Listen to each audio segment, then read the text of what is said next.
Okay, just that. Hello, everyone. Sorry about that. Of course, I immediately come into this channel and I'm not here for a mic, but you know what? That's okay. You have to have a little bit of technical difficulties or everything is going wrong. I am joined tonight by Mischief.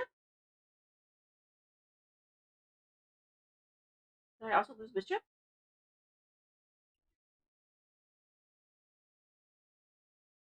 Hear me? I can hear you, although it doesn't look like. There we go. Hello. Hello, Fantastic. hello. Awesome. I Everything. love it when everything isn't going right. Same here.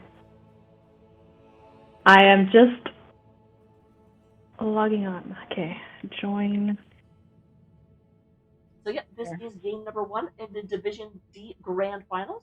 We do have Brickhouse, the champions of Division D East, and Cloud Mine, the champions of Division D West. I'm going to do my absolute best to be unbiased through this, although I should mention that I am the moderator of Division D East. So if somehow Clouded Minds wins, I'm going to try and find a way to disqualify them.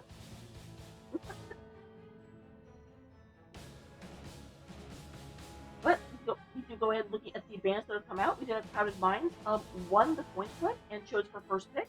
They have banned out Battlefield of Eternity, Firaxis Holdout.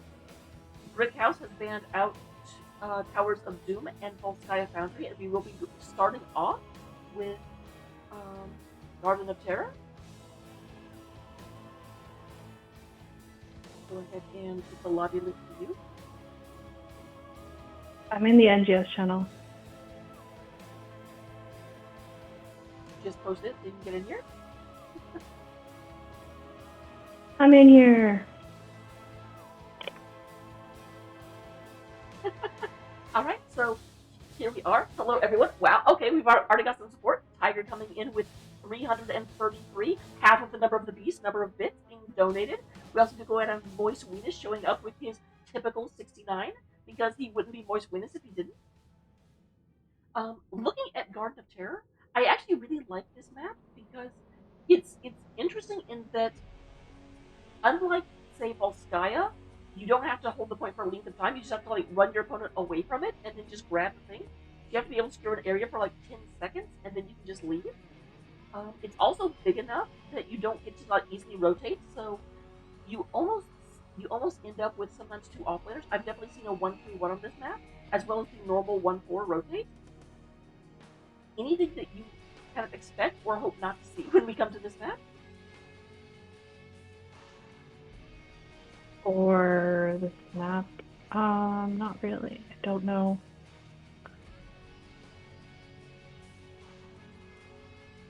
No problem. Alright, go ahead and let them know that we are ready. Looks like your players this time around are going to be on the side of Brickhouse, Dizzy Wingman, Hater, Zesty, Shyborg, and Little Soul. Over on the side of Clouded Minds, we'll go ahead and be getting Ruffian, Star Knight. Oh, Trelania? I always want to pronounce her name wrong, and I always get corrected. Casey Port and Traxix. When we get in the game, I'll probably introduce Trelania because I actually know how to pronounce it, and it's apparently very specific. So I know she doesn't really mind if you say her name wrong, but she obviously likes it better when you actually get it right. Oh, how do you say it properly? It's, as well, I've been told it's Trelania. Trelania. So, okay. Because I always look at it and I'm like, Trelania? But because I don't know why, but it's the AI, not the... When I look at it, I think Trilena. But, I separate the tri and the Lena, but I must be wrong. Maybe it's Trilenia. Okay.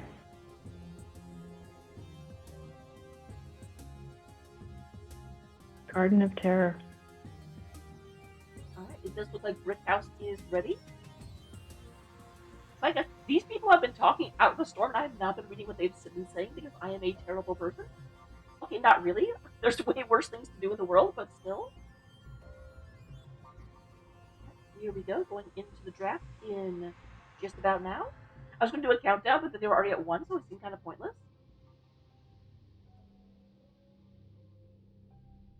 God, I was like, this is where you push the buttons, guys?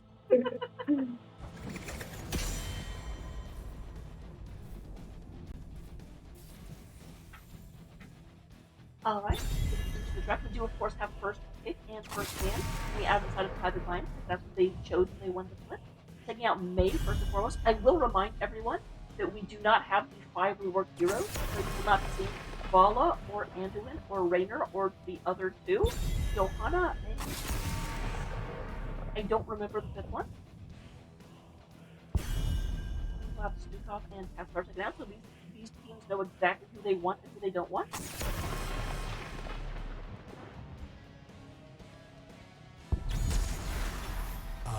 Oh, wow, okay. Very confident pick. Just not waiting around. I thought maybe we'd see a Murky, but no, it's a Deathwing. What's really interesting to me is that I actually have to wonder if that is a response to the Tychus being banned out. Because Tychus is very often...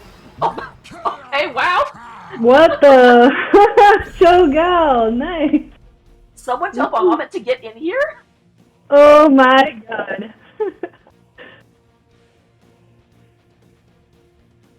Alright, having to put in the pick as we go. And the player names, because of course I was super prepared. I don't know what you're talking about. So we do have, the now completely legal false head. We can actually have dishonorable discharge if Ruffian so chooses. That is no longer banned. And then also the Dibble.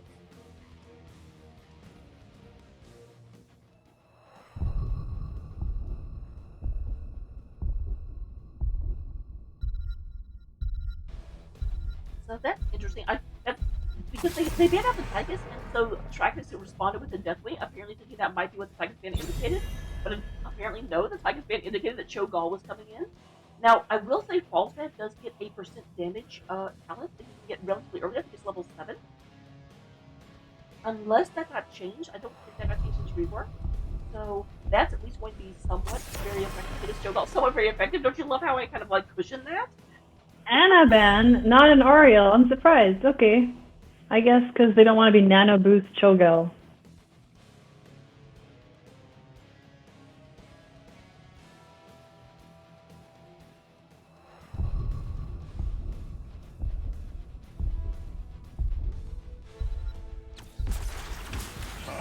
Victory for the Forsaken. I found. Let me switch to my headset. Yeah, that's the slightly frustrating. They're like, oh yeah, the volume's really low for one voice and high for the other, but I don't know which voice they mean. Like, I can fix that very easily. Even did a sound check, and I forgot to check it. Amazing. We did a sound check. It was fine before. It just happens when you start casting, I think. Oh, Zul'jin and Brightwing. Does auto attack damage. And a global. Rhaegar with the Ancestral, Sylvanas with the Siege. They have camp takers on their side. Hopefully my mic is working. I can definitely hear you. Let me go ahead and shift the volume slightly. I've got confirmation down. Imperious to round out their draft. Okay, so apparently they can hear you just fine. It's me. I'm the problem. Oh no. That's okay. I can pump that up. I also have to say that it will actually get a lot better with me. I will actually face my mic. I keep having to put in like heroes, so I keep looking away, and this is a condenser mic, so it doesn't like that.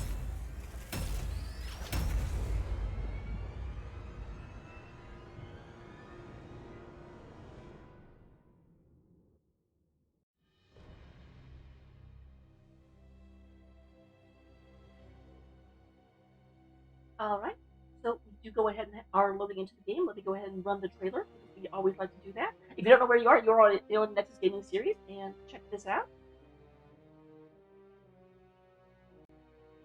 And there we go.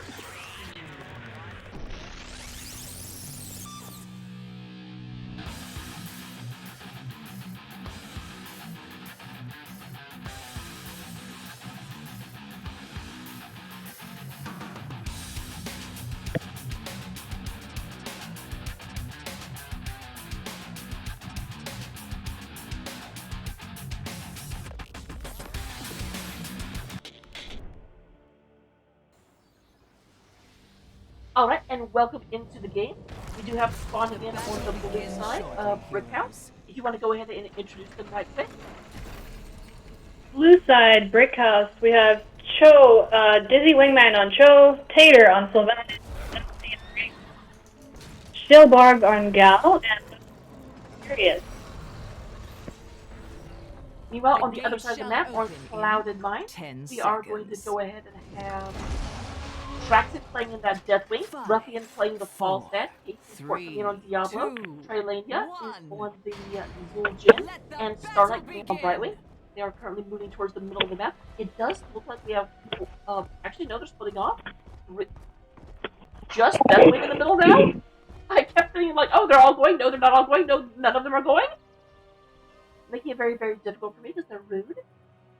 Balta needs stacks, so...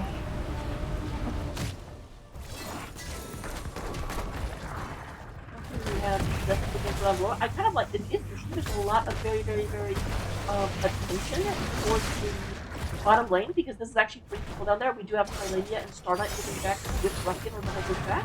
This one is Diablo and Sylvanas in the mid lane. And it, oh, Deathwing is going serious up top. That's actually really interesting. Imperius did go ahead and have burn the Imperius, so actually that's a little bit of a weakening matchup, but if Traxxas stays inside of her wave, she'll be able to avoid a lot of that damage. Sylvanas is getting chunked down mid lane. Red team draws first blood. Certainly is. Thank you for the heads up. I got there just in time to watch her body disappear, but still. Nice rotation in from Ruffian. Went ahead and caught that. Ruffian is now moving up to go into the mercenary camp.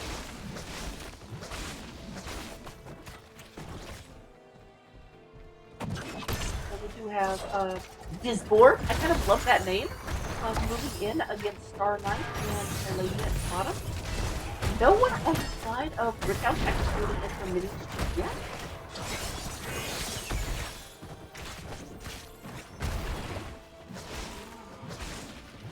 Let's go ahead and finish up this camp right quick.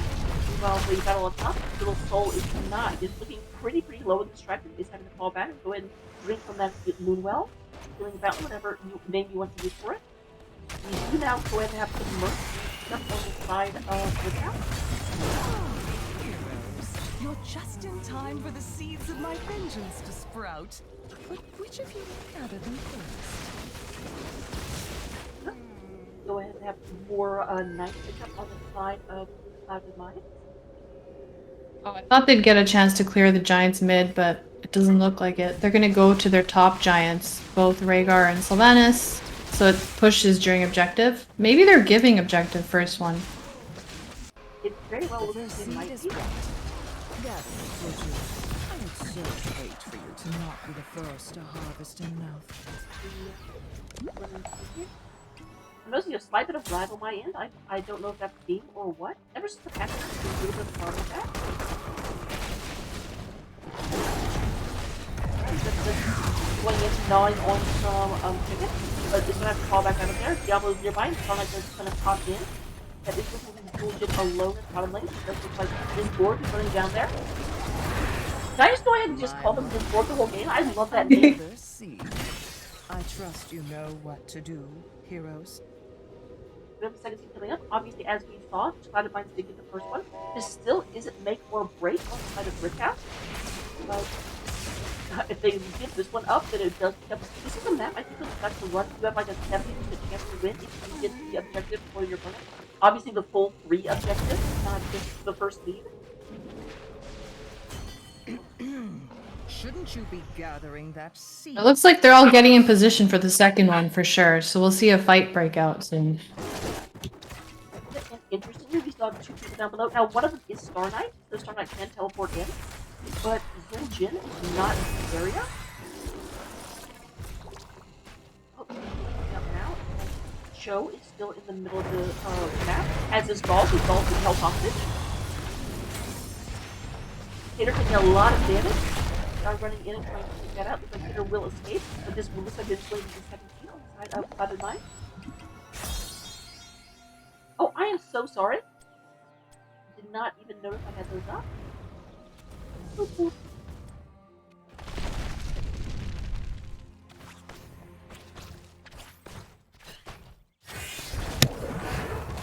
Clouded I Mind. actually- Sorry. Oh, no problem at all. You could always interrupt me. Going up to Mercury against the top and roughly at the support. There's a fight down below between Zul'jin and Cho'Gall too. Oh, never mind. It does look like Cho'Gall actually managed to take the move well You down. best be ready to gather another in the seed, ongoing heroes. battle for the bottom lane. There is another cleanup. We do have Sylvanas in this area. This works a little bit. Diablo is down to about 6 health, but if we go in and get back to the move well, which he still has.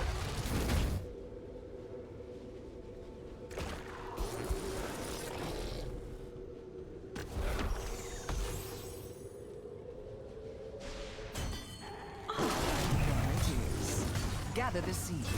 Okay, let me go ahead and try that. I may have actually had it set to the wrong audio if it wasn't actually picking that up very well. That'd be a little bit of a problematic. I don't hear game sound effects on my end, but I think it's just me.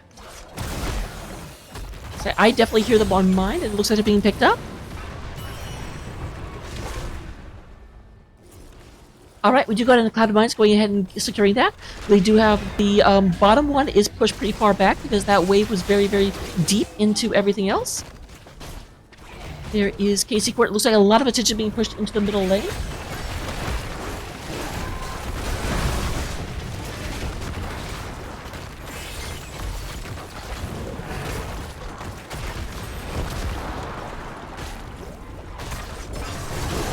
You have everyone else. I am so sorry about that. For some reason, my OBS did not have the settings. I set it to the wrong mic, apparently.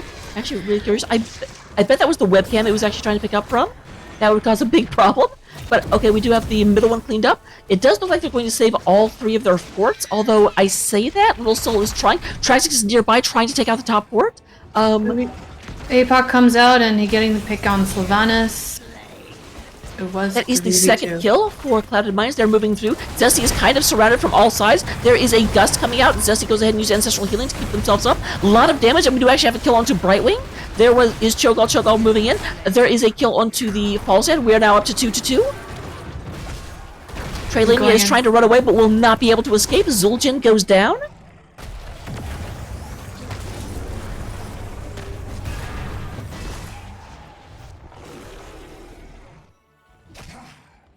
Alright, there is Little Soul in the middle, going ahead and getting that experience. We do have a slight experience edge for Brickhouse, despite or actually maybe because they have lost all 3 seeds, they were actually in the lanes a bit more often. But it does look like Traxx is trying to go ahead and get down this fort. It's going to have to be driven back by Tater and Little Soul. Just go ahead and lose an armor plate there, and going to go ahead and use the sun out. Does actually catch Sylvanas.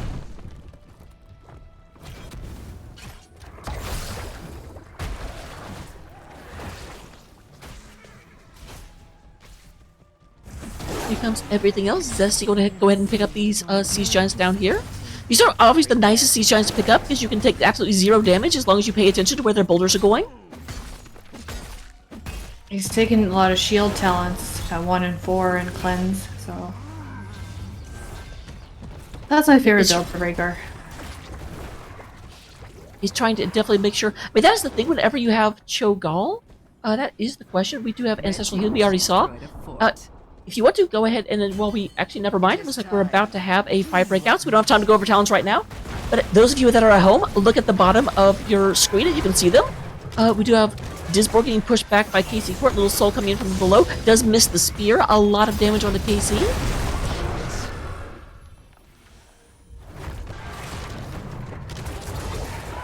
And it does look like we have another seed possibly going to Cloud of Minds. Rhaegar is not here. He's actually cleaning bottom lane. They're trying to continue getting an experience advantage, but they don't have a level advantage, so it doesn't actually give them any advantage in the battle. I said advantage like 3 times. Here's the thing, though. They do have Sylvanas. Sylvanas could, in theory, push in and just take out this fort, but it looks like she's not going to.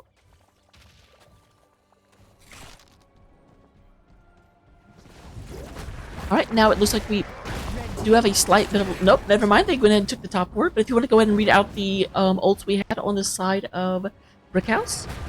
Sure, Brickhouse, we have Upheaval, we have Wheeling Arrow, we have Rhaegar's Ancestral Healing, then we have Shadow Bolt Volley for Cho'Gall, Wraith of Angerus for Imperius.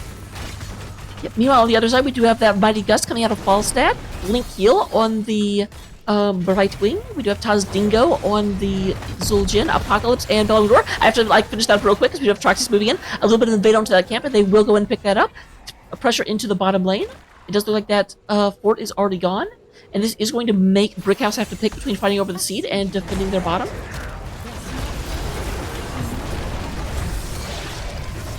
Basically the kidnap ult. That's what I call it for Yeah, it is interesting. It's not one we see very often. Yeah, that's different. So it doesn't look like they've decided to fight. Here comes Upheaval. Unfortunately, Upheaval only hits the Deathwing, and Deathwing does not care about being upheaved. He's a dragon. He flies. Ooh, that's done. Nice spear coming in, catching 2 people. We have Zul'jin being unkillable. A lot of damage onto this Diablo. Traxxas comes into the back line, trying to split the damage, and it looks like will be momentarily successful, but Diablo does go down and loses the souls. Traxxas goes airborne, but it looks like the first seed of the game to go to the side of Brickhouse will be picked up. However, as this is happening, nope, actually they didn't hardly take any damage to the bottom lane at all.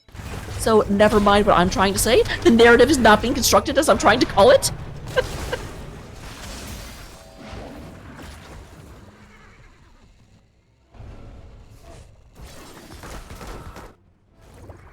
This Bullock is running away from the entire enemy team. It looks like they're not interested in trying to chase Cho'Gall around the map. He can obviously shove himself, because that's just how Cho'Gall works.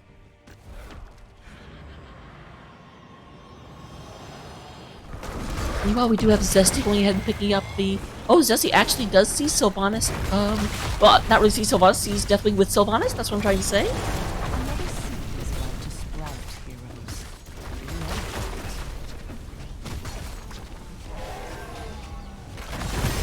Looks like we do have Clouded Minds moving into the middle of the map, going ahead and try and take down this fort. There's other people, actually does catch a lot of people with the upheaval. Ruffian gets huge amounts of damage, not quite going to be taken out. I do think Little Soul was in the perfect place. They are trying to chase the Brightwing. Brightwing goes ahead and blinks to the Ruffian, not going to be able to secure that. Meanwhile, in the middle, a lot of very, very low health bars, but no actual kills. That APOC and Gust kind of overlapped each other a little bit, but they got saved by it, so... PC Core's taking a lot of damage, does not quite have it. And there's another upheaval. Once again, everything's pulled in. This time they will not get away. We do have Unkillable on the Zul'jin. Zul'jin is going to be okay for just a little bit, but does not manage to kill anyone with his flying axes until the Unkillable goes away, and he became a very, very killable.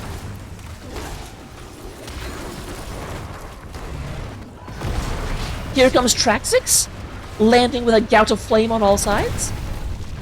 But does go ahead and, like, Traxxas is a very, very big target for the Shadow Bolt volley that comes out. Meanwhile, poor Little Soul is like, I really wish someone would be up here to help. Having to slowly kill all of these guys, because Imperius, very, very true to form, does not care about lane minions.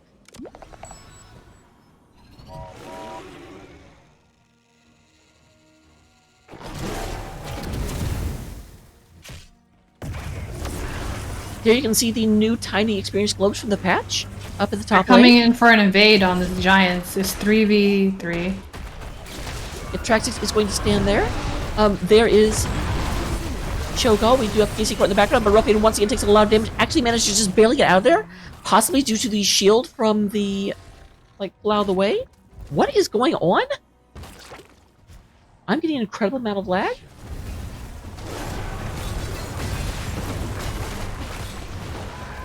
In game, I don't have any. Interesting. Between games, I will go and make sure nothing is running. I don't think anything is, though. Splendid. Gather that seed. A lot of people hiding in the sidelines. Little Soul right in the middle of everything. APOC's caught I have him. not actually seen him wrath any Inquises, so just something to note. No kidnapping going on here.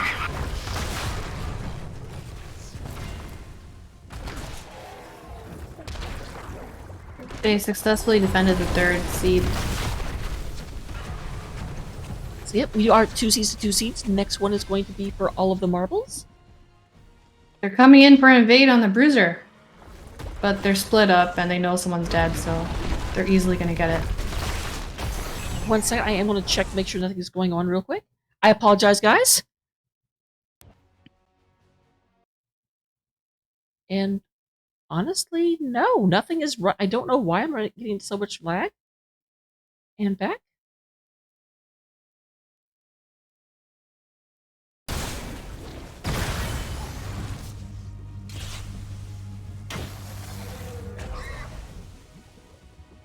Very deeply confused. I apologize about this. I've never actually had this happen before.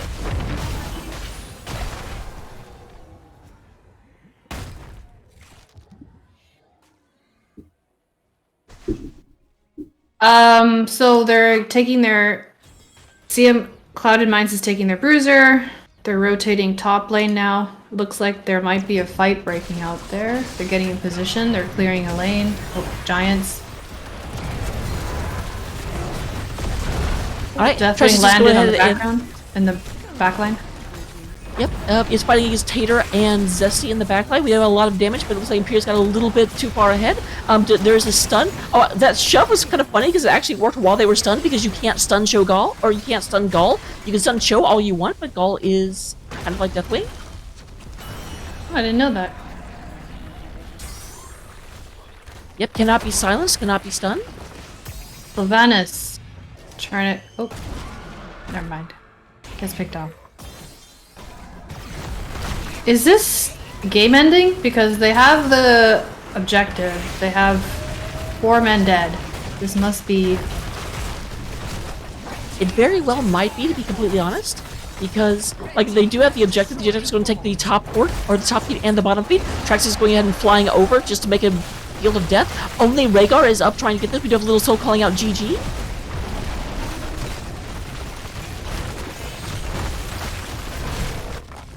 Yep, GG. Well played.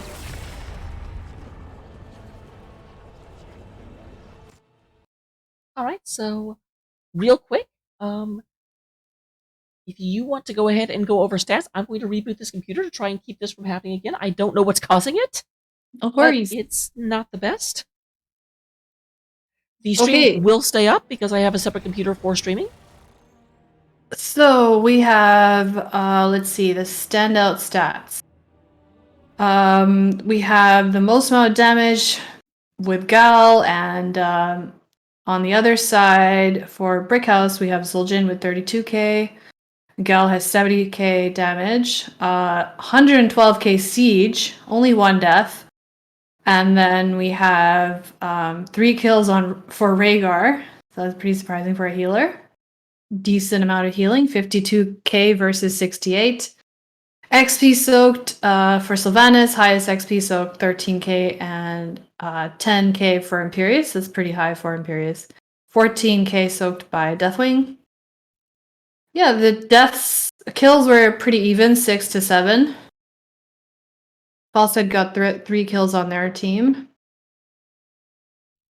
Any other stats? Well, they didn't have their level 20 talents, but... Is it running? The computer is currently rebooting, so... Yep. Fantastic. Or, I mean, one team got level 20, so they had Wind Tunnel, they had the upgraded Invisible Friends for Brightwing, they had Amani Resilience, Hellgate, Arrival of a God for Deathwing. Sorry about this, everyone. I'm really hoping we don't have that same amount of lag in the second game. Also very curious where my camera is and why it doesn't work. It looks like the next map is Dragonshire. Oh, interesting. I actually really, really do appreciate Dragonshire. It's kind of interesting because if you look at the stream, you can actually see my computer rebooting is happening behind us. So that's cool. Everyone Penguins. Up with what's going on. Is that a penguin screensaver? It's the penguin login screen. Oh, and everyone can see my name. Please don't try and steal my identity. It won't be polite. Dragonshire. I'm always a bit nervous going on this map. I feel like you need a lot of really good communication between your soul laner, your ganker, your 3-man or 4-man, however you want to organize it. I definitely like this map is fine as long as you've practiced a lot together. as your 5-man team. It is most certainly one of the harder maps in order to actually make work. Yeah, to coordinate your peoples working together as a team. All right, real quick, is there anything running that is going to cause issues? Not really. Go ahead and... Oh, that's interesting. What are you going to get out of here?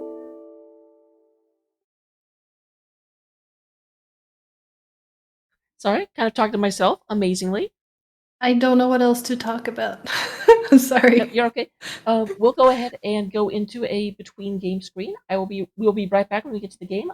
Once again, I apologize for the slight lag. I will do my best to get it fixed.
Hello, hello, everyone. Welcome to game number 2. As you can see, looking up at the big board, we do go ahead and have Dragonshire being the pick, this time being picked by Clouded Minds, which tells us that Brickhouse wanted first pick after losing game 1 when they got the choice. I was talking to Mischief a little bit about Dragonshire between, and this is definitely a high skill, high coordination map. You really, really have to be able to work with your team. So, very, very excited to see what happens here.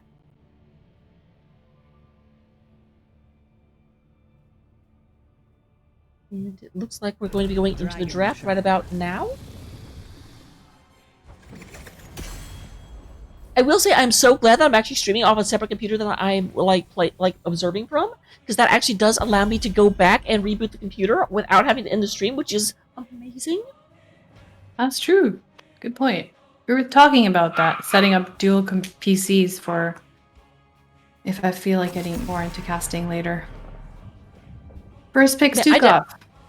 I definitely certainly enjoy it. I also enjoy just straight observing, which is something I've just started getting into, and I kind of suggest all casters do it, even though I'm not doing it today, so kind of a hypocrite. Everyone should do this. Are you doing it? No? Mm-hmm.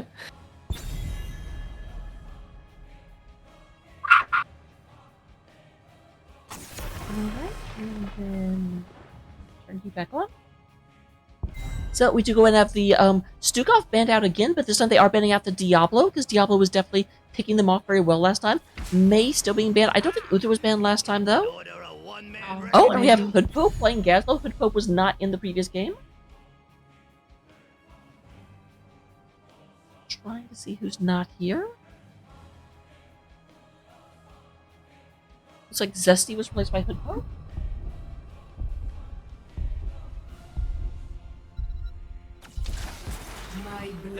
Looks like Traxic is going into the Sonya. Very, very, very powerful solo laner.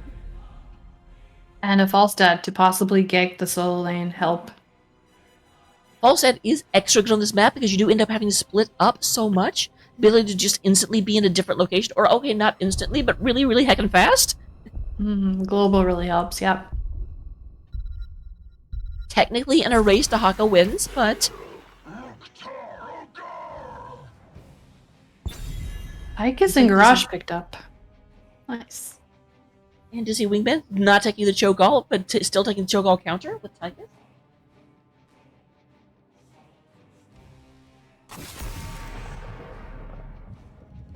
Alright, interesting ban. So it looks like Sonya's going to be going into Gazlo. That is a matchup that favors Sonya slightly.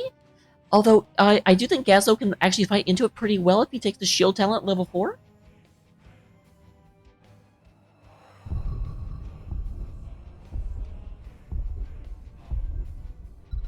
Who is our second fan coming from the side of Brickhouse? I don't know if we're going to see a spin build, Sonya, to get rid of all the turrets. I think that would help. Spin and sustain.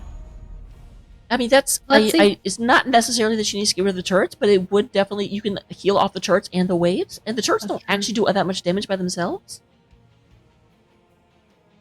So you can kind of negate them with the spin build. The Varian ban. They don't want to see that. Yeah, they've decided being stuck in place. Although, granted, it's not so much the Falstad does a lot of damage, but Malfurion... Okay, having Taunt and Sleepy Roots would be terrifying. Hold someone in place forever. Star Knight is going from Brightwing over to Malf, which is interesting because Brightwing is still available.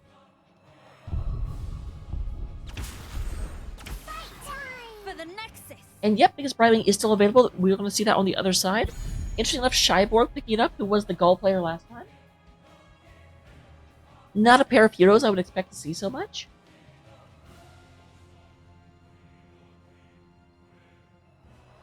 So lastly, are we going to get a tank, or are we going with a double bruiser setup on the side of Clouded Minds?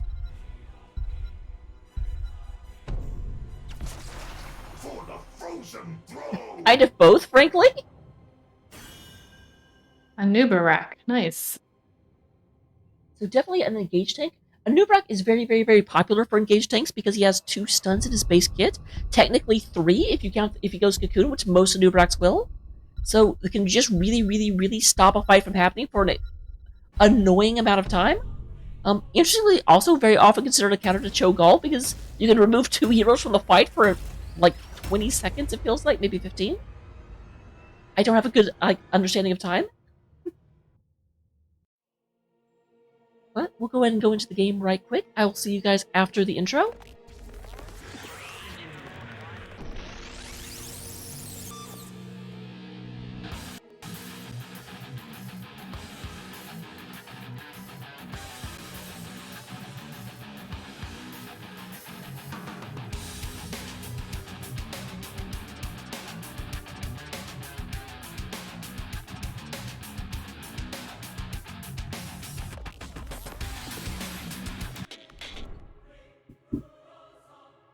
Alright, and we are coming into the load screen. I hope everyone is excited to be here. We're just referring to my amazing solo channel where I'll actually let people see. I have an amazing collection of boots. Or at least I think they are. And I'm completely humble and not at all egotistical. Heroes, prepare for combat. That's a great start. Okay, if you want to go ahead... Oh, I have a dance party going on the side of Brickhouse. If you want to go ahead and introduce them right quick, that'll be fantastic.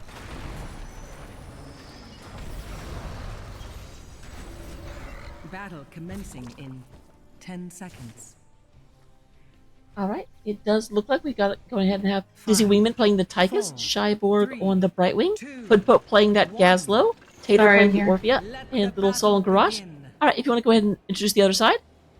Sure, we have Ruffian on Falstad, we have Charlena on Sylvanas, Star Knight on Malfurion, Casey Court on Anubarak, Traxxas on Sonya.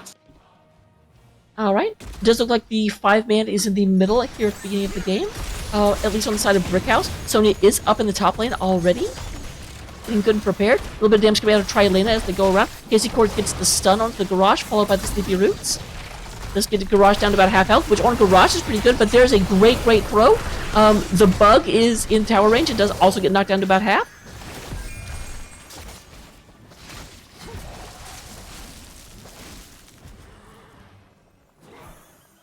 Here we go ahead and have the rotate down below. This is a map where you definitely see the 4-man rotating. It actually looks like they've already got double soaking coming out of Traxxas. Now that's actually a really good plan because Gazlo struggles to double soak prior to level 7.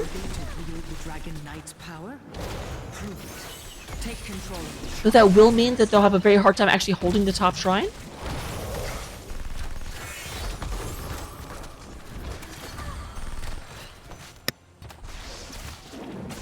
A little bit of damage coming out. We do have Gazlo trying to double soak. I'm not sure he'll be able to keep up with this, to be completely honest. I also do have to say, just real quick, this is the best skin for Sonya. Don't at me. Oh, there's a pause coming out. So let me go ahead and get out of that screen so no one can cheat and look at the mini-map. Because that would be bad. I was just dealing with my dog. She's barking in the background. Hope everything's okay. She's fine. She just wants to play fetch. She just wants to play all 24/7. I don't know. She just never gets tired. Super energetic. Well, I mean, that's better than the alternative, I guess. Yeah. Okay, this is kind of funny. You can probably see it, right above me. But they were ready, and right when they were about to start the game, then all of a sudden Trilenia disconnected. So they're like, actually don't start. So while we're here, Venus, specifically for you. Because you can't actually redeem points to see my boots, so I'll just have to give them away for free. Here's the boots I'm wearing today. They're actually not my most impressive pair.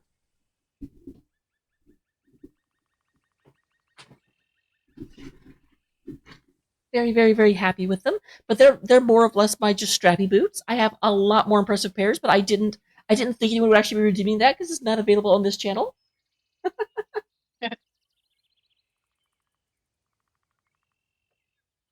I don't know what it is, but I basically don't own heels unless they are heeled boots.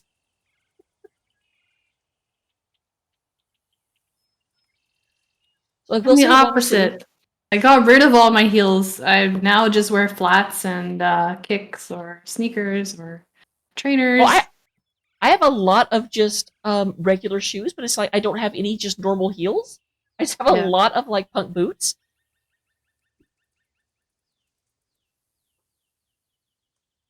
Nope. I was looking around to see if I had another pair in here, but it does not look like I do.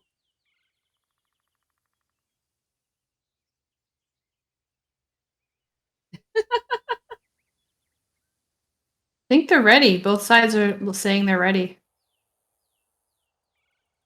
We just you can't make Mischief like go into something I do and she doesn't. Nope, we don't Wait, have I Mischief. missed the comment. I'll have to watch We it just in was like, replay. okay, how many points do I have to donate to see your boots? And I was like, Weenus, you can't do that. That's something I do. Alright, we do have both mercenary camps being picked up by both teams. Because if we had both mercenary camps picked up by more than both teams, that would be very impressive. It does look like for just a second we do have both of the top and bottom channeled, but no one would be able to pick that up.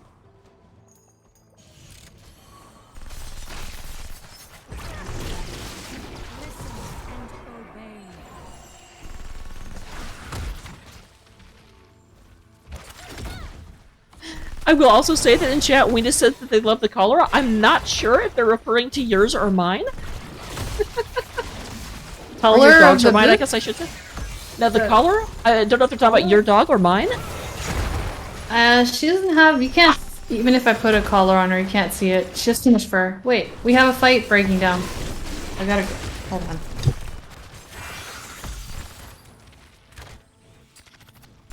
So, yeah, we do have a lot of contestation here at the bottom lane. Ironically enough, no one actually owns the top shrine at all. It looks like Gazdo is actually moving up there, being like, you know what, if we actually win this, it'd be nice to own top shrine.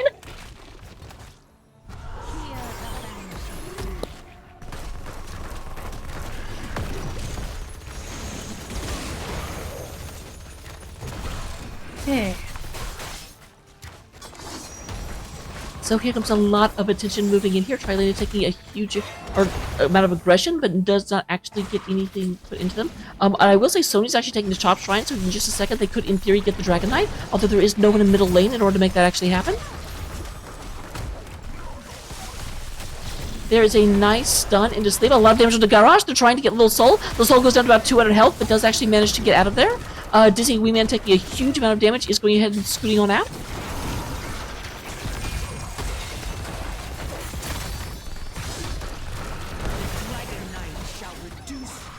And we do have Sonya actually securing the Dragon Knight, which is very, very impressive. I won't say unexpected, but good.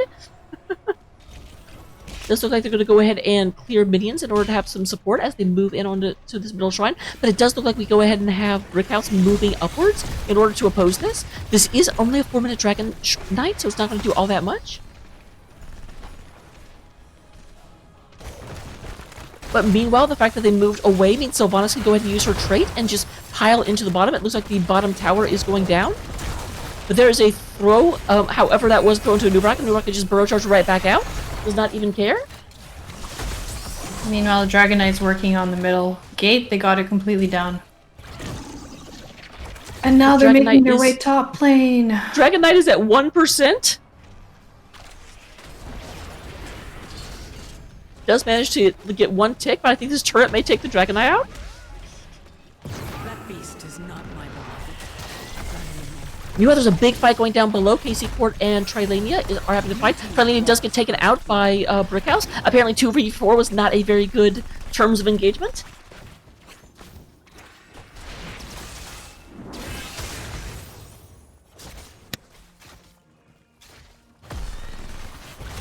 Here comes everything else.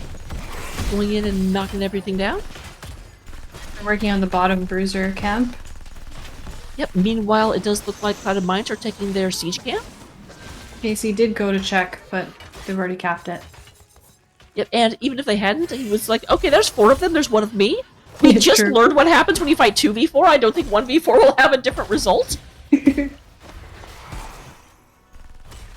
one of those And, writing on the wall things.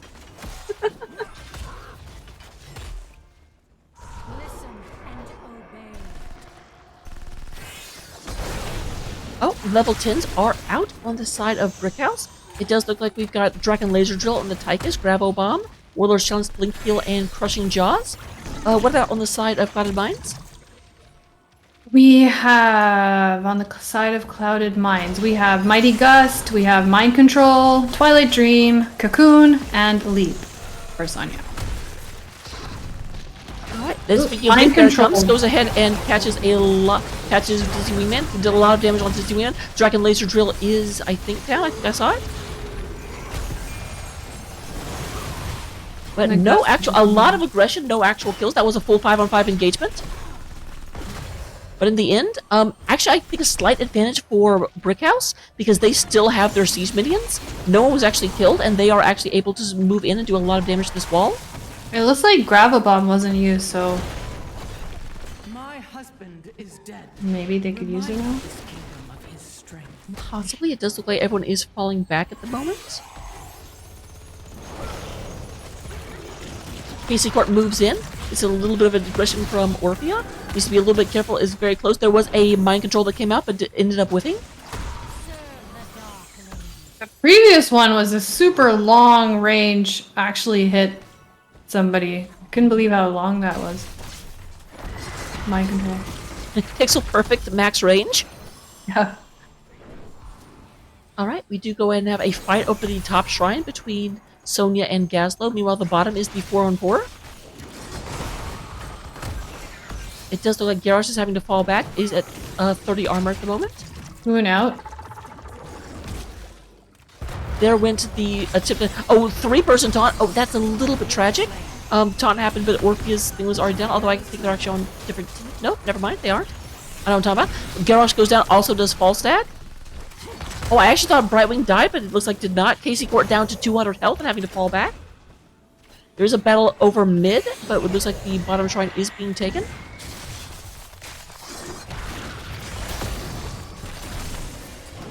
Interestingly, it does look like they actually, Sonya took the bruiser camp up top and was putting Gazlo in a position where he had to defend mid, which means he couldn't fight the bruisers. But then he was able to peel off as the bottom shrine was taken by his allies.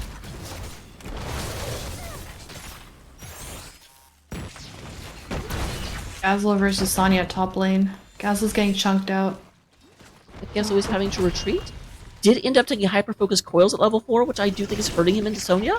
Because Sonya is maneuverable enough, it's hard to hit those consistently, and so he's not getting the healing from it. Is the noob going down? Nope, he gets out. Comes for you. And once again, we do go ahead and have Clouded Minds becoming a dragon.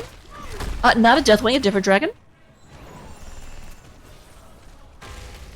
Falstad is going to go ahead and immediately move into this middle location, but a lot of people all around it. Now this is somewhere where the Gazlo will help. Percent damage does work on the Dragon Knight. It's not full. I think there is a cap on how much damage you can do per hit, but still, it went down incredibly fast. There's the throw from Garrosh, and followed up by just a Omega Stun. Star Knight getting very close. A lot of damage coming in. Tychus activated the minigun. Star Knight is running the wrong way. It definitely was just trying to distract them, it looks like.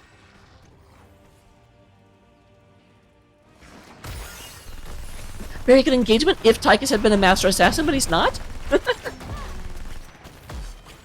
We do have Casey Court watching this camp be taken out, but obviously realizes he's down 2 allies, so can't do a whole lot about it.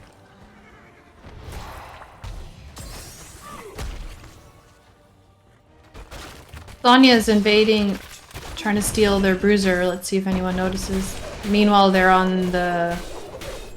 Brickhouse is on bottom bruiser. He's anchoring in the right position in case anybody invades. Nope, they capped it safely. Yep. And just about now, I do think they may suspect that someone's over here, but they're not going to be... Yep, Gazlo was moving in that direction, but it was too late.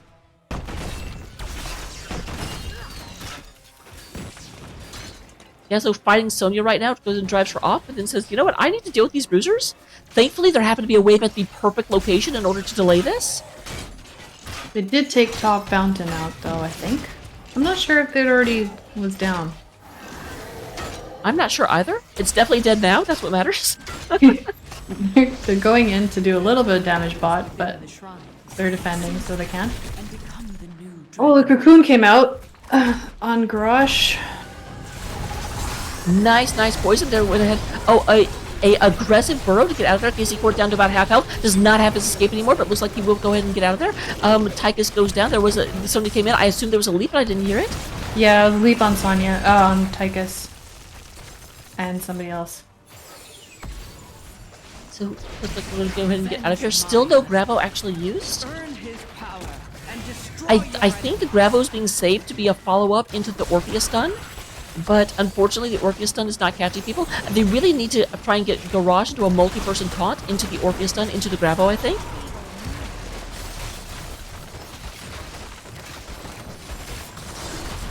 Yeah, that's what I was saying about this map. It takes so much coordination and good comms and a lot of practice between teammates because the 3-man versus the ganker versus the solo laner, there's a lot of coordination required.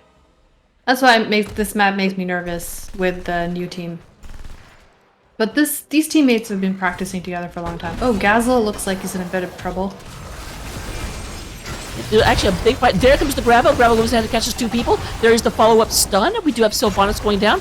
Ruffian goes ahead and gets caught. There is a Garage right on top of them.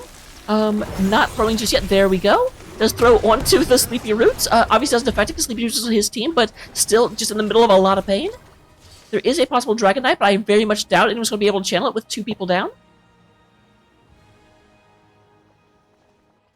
Tychus and Gazlo heading up top, Brightwing down below. Brightwing is going to have to fall back from here, cannot handle this by themselves. They're just baby dragon. Looks like Sonya's by herself top, but she managed to get out, I think. Yep, leaps out. The little, like, the Garage comes in, is like, I'm going to throw you, and Sonya's like, nope, I can do that myself.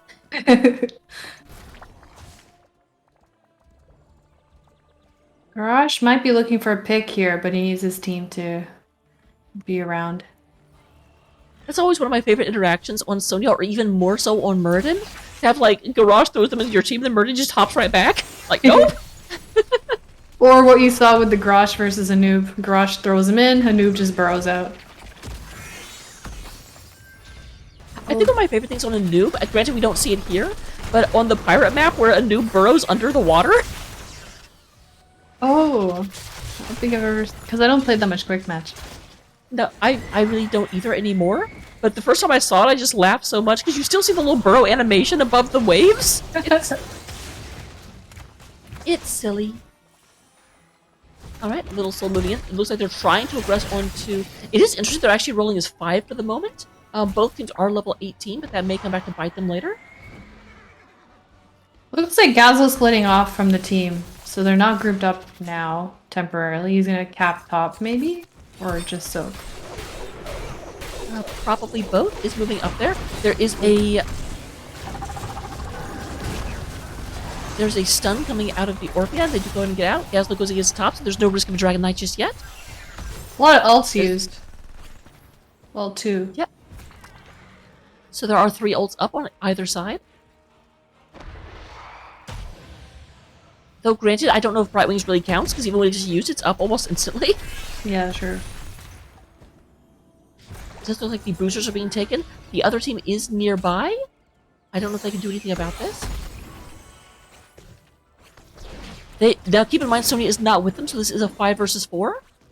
And that is going to go ahead and cause Clouded Minds to not want to engage.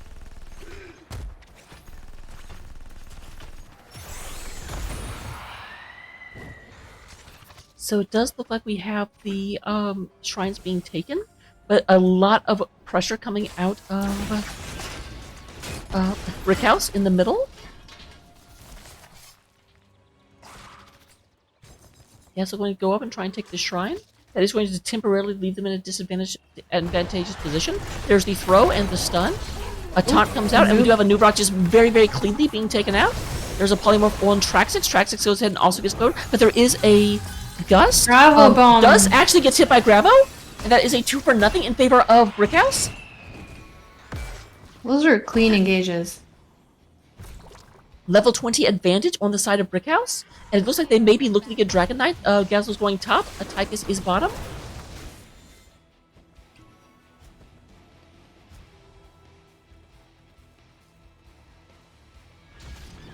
And Little Soul going to go ahead and become a dragon. Trilania is in the area, but cannot actually move in.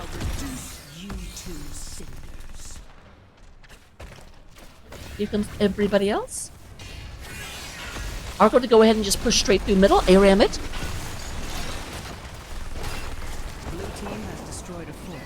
Now keep in mind there is also a siege camp down below pushing through the bottom.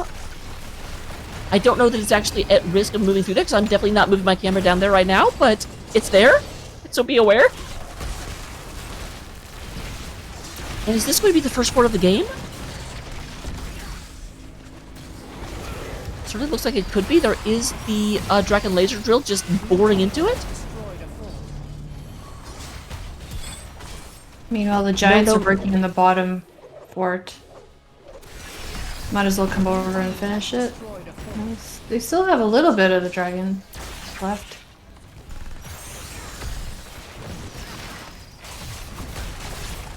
So yep, about 24 seconds, about 15%. There's a nice engagement on the back. Right wing gets taken out, but there's a great grabo, catches a lot of people. Oh, that's however, got Orphea. Who gets Orphea? There is a lot of explosions going everywhere. But we do have a 2 kill for 1 in favor of Clouded Mines. So that may not be it, because a little soul does go down.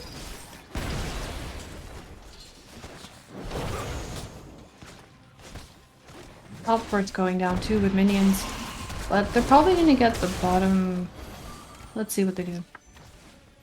Yep, this is their opportunity to be able to really make some advantageous positions, because it's only Tychus and Gaslow. Now keep in mind, both of them do have a lot of ability to delay this, but they may be able to go in and get the bottom heap, or at the very least the wall. They are about 30 seconds away from Garage, about 20 seconds away from everyone else. They do not have their Anubarak, however. Ooh! Oh. Almost. And that's why... Oh, great mind control. It looks like we'll have a Gaslow going down. Followed up with the sleepy root by mouth.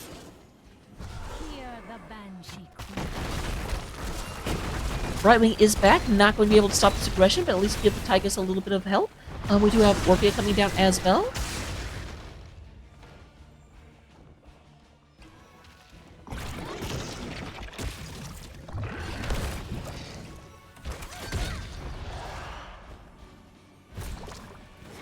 They're going to go ahead and take out the middle fort as well. However, the lane pressure actually has gotten to the core. I very much doubt this will... core.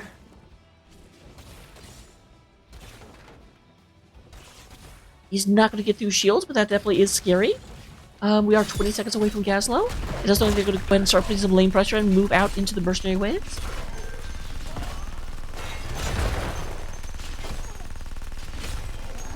Here comes everything else moving through.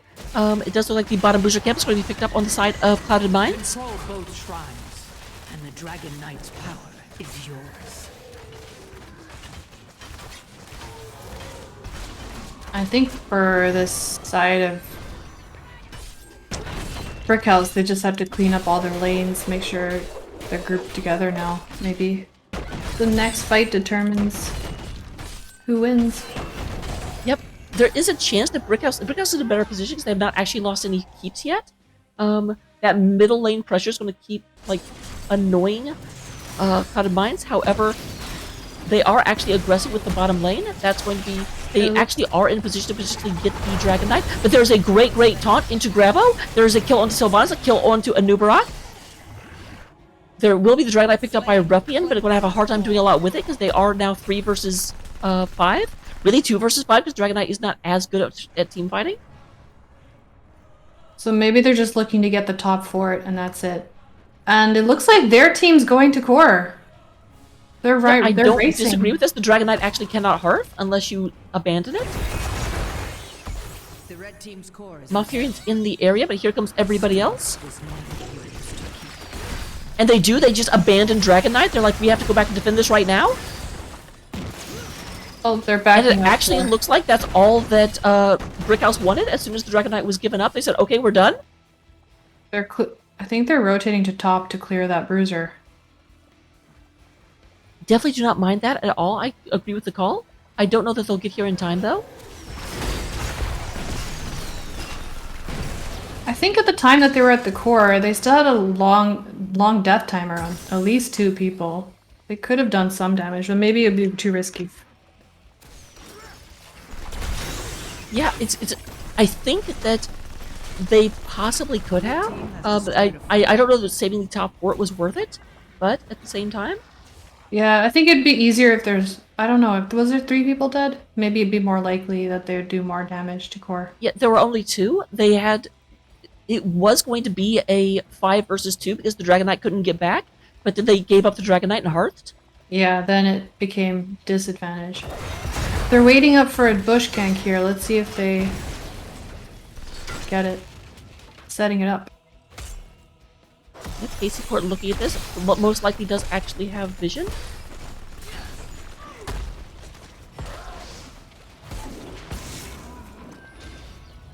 Another chance to prove yourself. Nope, not going to do anything just yet. Both teams being incredibly careful right now.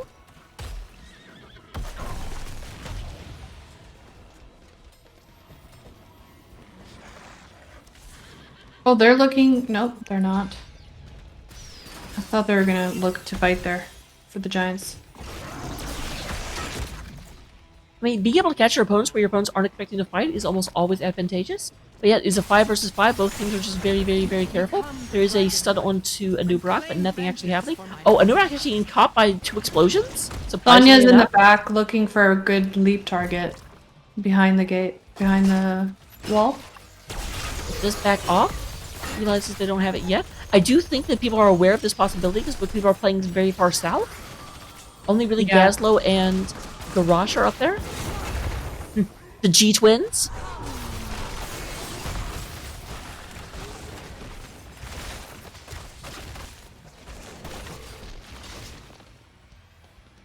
Alright. That's still there. But yeah, very good discipline coming out of Brickhouse in order to not put anyone in an area where somebody can leap on them. There is a silence coming out onto KC Court. The red team's core is in peril. Sonya is going back. As soon as Sonya actually shows on the wave, we may see some aggression coming out of Brickhouse.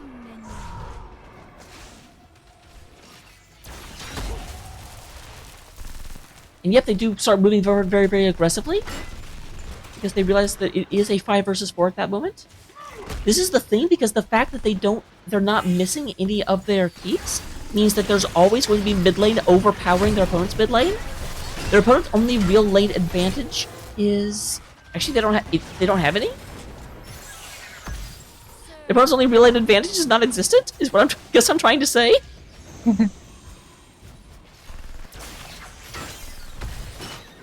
So, go ahead and move through here. KC Court is in the bush. Moves out, but realizes it's just Little Soul. Little Soul's going to be hard to stun to death. Okay, Cocoon came out. But we do go ahead and have the Cocoon coming out. There is a great taunt and a throw. Fantastic combo! Wow, amazing Grabo. That is a 4 for nothing so far. KC Court is running for his life. There's GG called by Traxix. I do not disagree. Gets thrown back, and we do have bugs for dinner. Okay, I don't actually eat a Nubarak. That probably wouldn't be healthy. Not only is he a bug, but he's undead. Red team's core is under attack. So, it does look like we're going to make this a 1-to-1 series. Level 24 to 23, 16 kills to 7 in favor of Brickhouse. Although, I don't know, are they going to be able to do this within the next 30 seconds?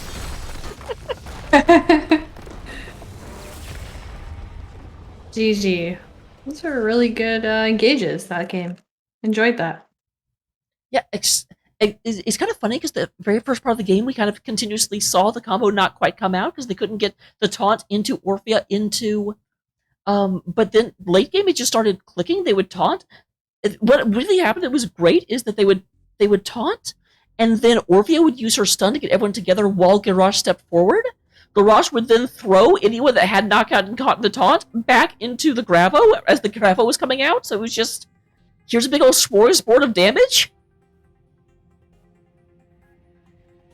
Or realistically, I guess what I'm saying is that Brickhouse being very nice people were like, you know what? It looks like it's dangerous out here. Let me escort you back to the Hall of Storms. I'll take you the express route.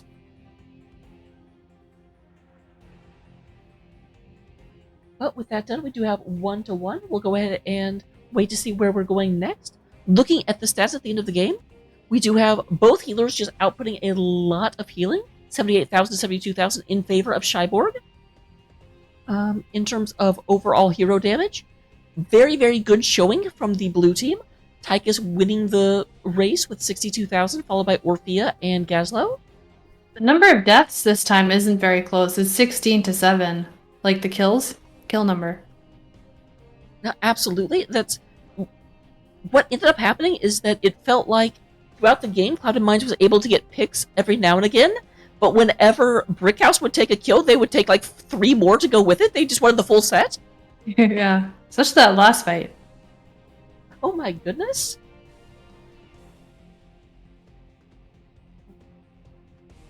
Okay. I always get nervous when I see that I have like a message while I'm streaming. I'm like, oh geez, what did I do? I know, But like the a answer is private apparently message nothing. from your friend saying, "What are you doing? This is wrong." Well, actually, it's funny. I cannot tell you the number of times people are like, hey, you want to play? And I'm like, kind of busy. Pots info. The worst one, it was the other day. I was actually observing another grand finals, and someone just between literally every game they would invite me to their game, and I'm like, no. I've told you. But okay, with that, we'll go ahead and go into the in between because I do not know what the next map is just yet. So I will see you for game number 3 momentarily. I like the word momentarily because it can mean literally as long as I need it to.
Hello, everyone.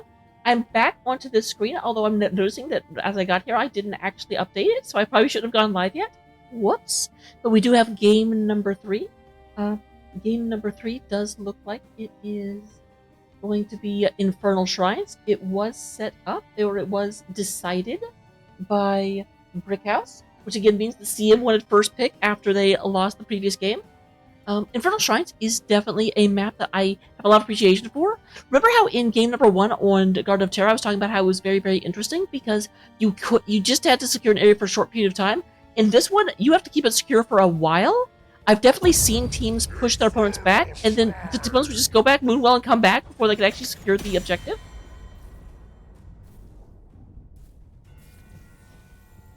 So we'll have to see what that does. However, Dax, you have been going absolutely mad lad in chat, so yes, I'll go ahead and show off a different pair of boots for everyone. I only actually found 2 more, so I may have to go searching before if we get to game 5, but you know what, I'll do my best.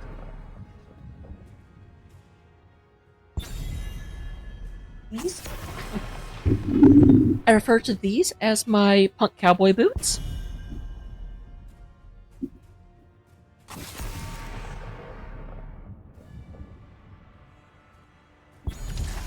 Is that red velvet on the top? It is. Nice. That is the problem, because of the angle of my camera, it's almost better if I don't wear them.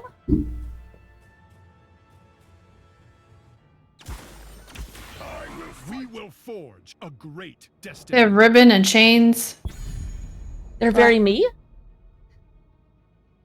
I actually grew up in Oklahoma, so everyone that lives in Oklahoma has to have a pair of cowboy boots, and those are mine.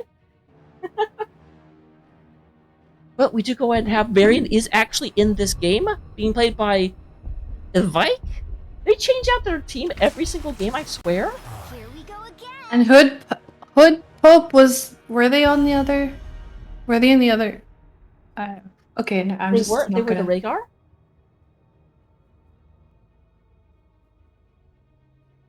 I got distracted. I need to put these heroes in real quick.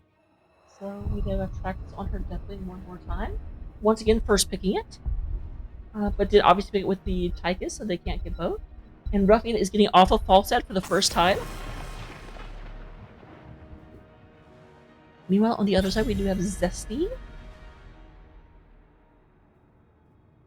So that's it. Stop changing everyone. You make me confused. So Dizzy is not here.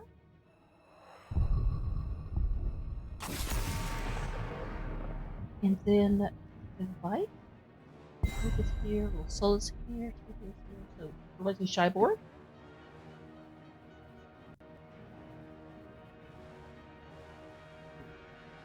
Alright, caught up in terms of the heroes. So looking at things. Oh, Genji and Artest. Interesting. Oh, that is interesting. Well, very, very aggressive frontline coming out of the 2 teams. Especially because, assuming they don't trade, and they might very well trade, but Genji was the Orphea in the previous game, which are 2 heroes that are similar, but not super similar. And then Artanis is a hero we just don't see very often. Not a lot of shine clear, but definitely can punish people trying to run away as long as those people are not Deathwing.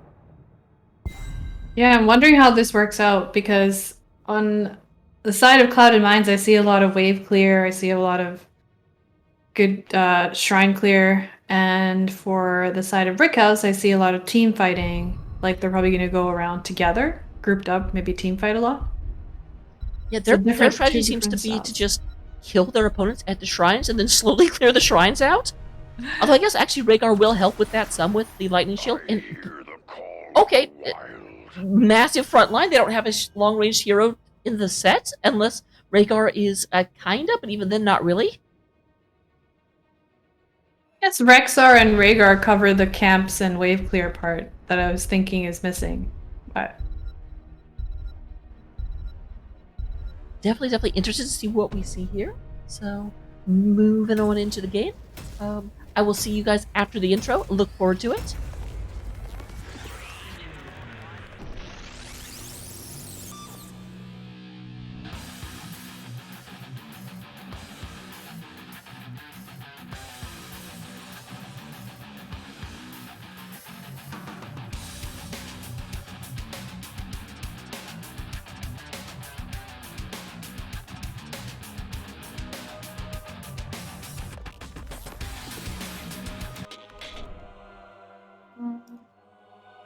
Alright. And we are back to the load screen. I hope everyone had a fun time watching that intro. You didn't miss much, I promise.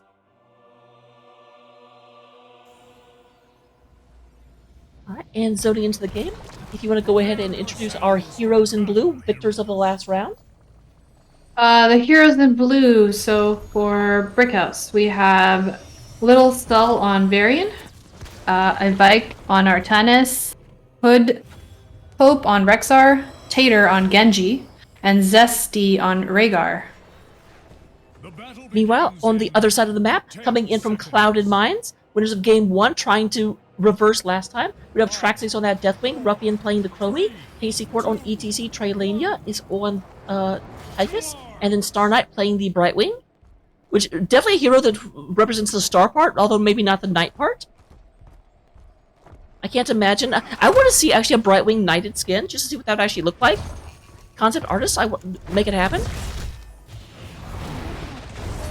We do have Misha and Rexar going up to the top lane. Little Soul taking a lot of damage, gonna cut a lot of sand to the face.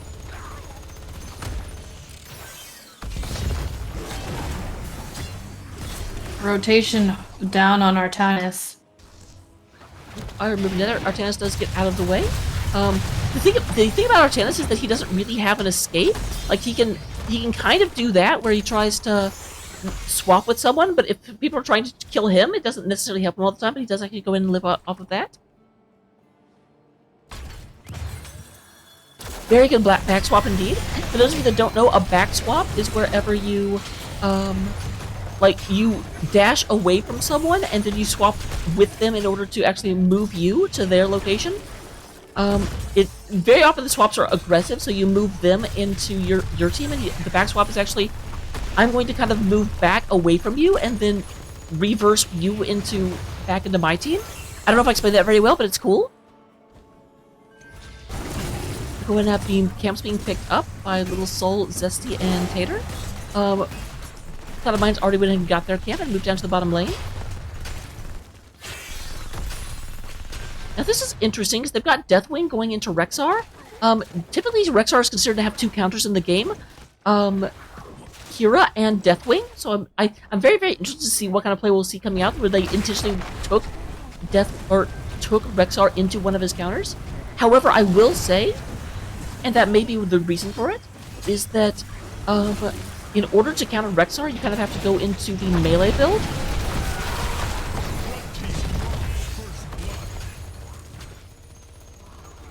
Which is actually what we see. We've got Brightwing taking out the Genji, with help, obviously.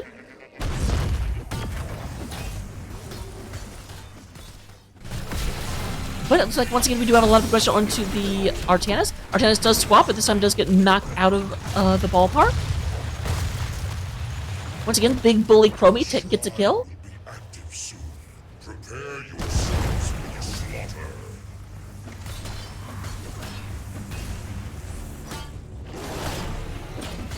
Here comes everyone else moving right on through.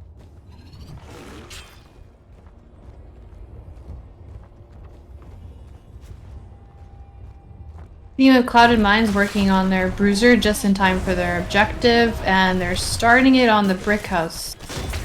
Team Brickhouse is starting theirs right now. Let's see who caps it first, because then it meets in the middle. I guess both sides just capped it right away. And rotated straight to objective. Deathwing is actually staying up top. Now, granted, he's a pseudo-global. Definitely not on the same level as, say, Brightwing or like any of the other true globals, because he has to stay in the air for like 10 seconds. But he still can move down faster than he could just waddle. There is a great swap. Traylania ends up on the other side. We do have Brightwing going in trying to save that. Little Soul takes a huge amount of damage. Oh, poor Misha Bear got a lot of sand dropped on her. Yes, I always say Misha Bear, because clearly you wouldn't know who Misha was otherwise. You make it sound like a teddy bear. Red Star does get taken out, but my god, this Chromie? I mean, like, I don't know necessarily if Chromie is doing all of the damage, but it has gotten at the last hit on every single kill. I know the last hit is a dirty word.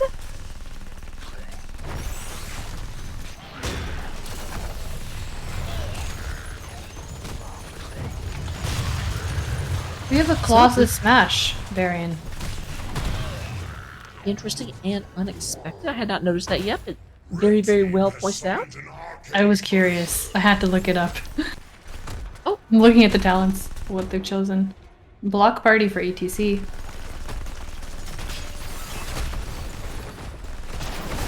There comes the stun coming over the wall. A lot of damage. It does look like we've got the slowing sands, keeping Misha from moving too terribly much. This is a 4-4. Only they do move Artanis up to the top lane in order to deal with Deathwing. Slightly better matchup, although Artanis doesn't really excel at that until level 16. He starts doing percent damage with his attacks. And we do have Varian hunted down by the Protector.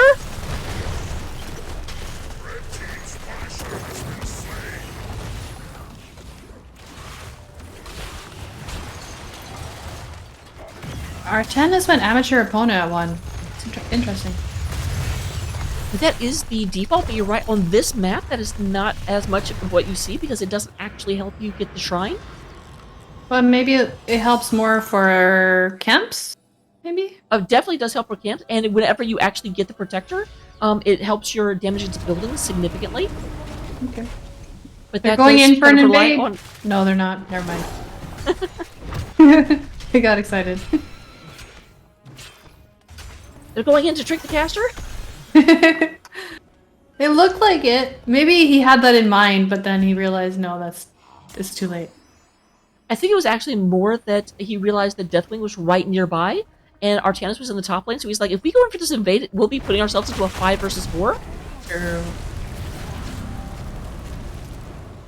Okay, they're looking to do a lot of, because they see two people are, it's thoroughly split 1-2-2, so they can safely take this and damage it a bit.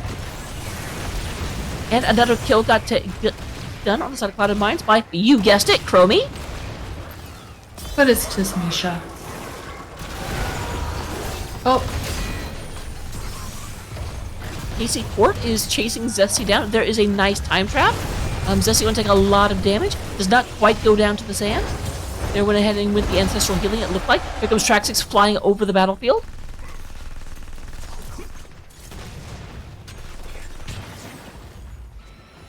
Wait, did Misha got killed by someone that's not Chromie? Is this allowed?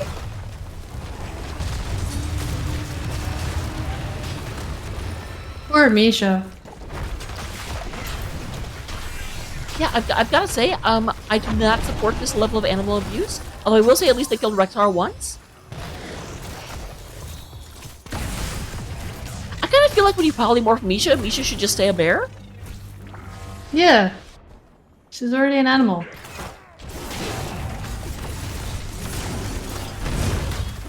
Alright, we can go and have the mercenary camps being taken on both top and bottom. Shaman meet in the middle.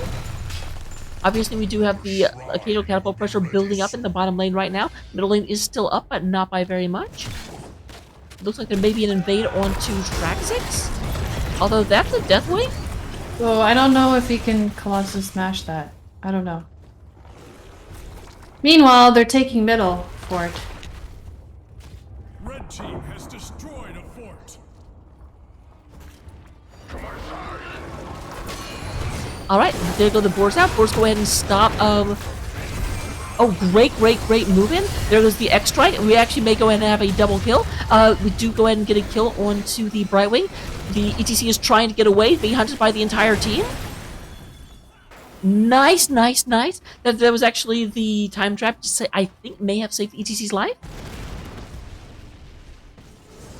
Did actually force out the Odin, though, so they will not have Odin for the objective. However, the Shaman camp is pushing into the top fort right now. It does look like Misha and Rexar are moving up there to take care of that. Meanwhile, the middle shrine, this is going to be a mortar shrine, is being picked up by the rest of Brickhouse. A brick house. I can't sing, but I don't let that stop me.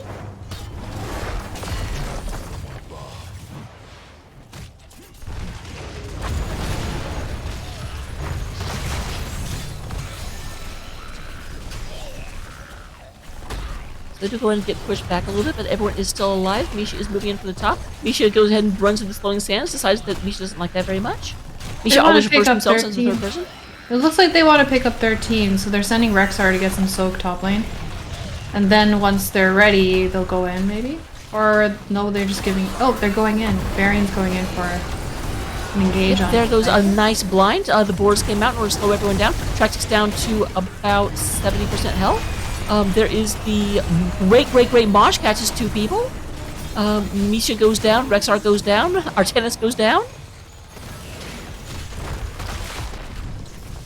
So it looks like we're going to have a mortar on the side of Clouded Mines going down a lane without a fort. Traxxas is down to about 30% health. Great protected right before Varian tried to get in there. Traxxas down to about very low, but actually... Traxxas, you mad woman? Genji goes down. Bye-bye.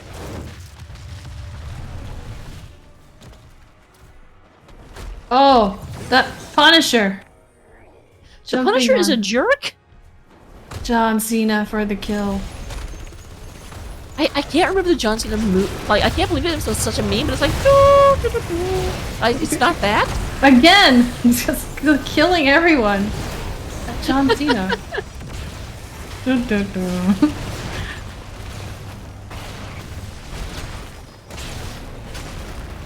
it does look like we're going to have the first keep of the game going down to the might of Clouded Mines. Here comes Traxxas landing back saying, hey, remember I had almost no health? Me neither. Oh no, look at Genji's life. 1 HP.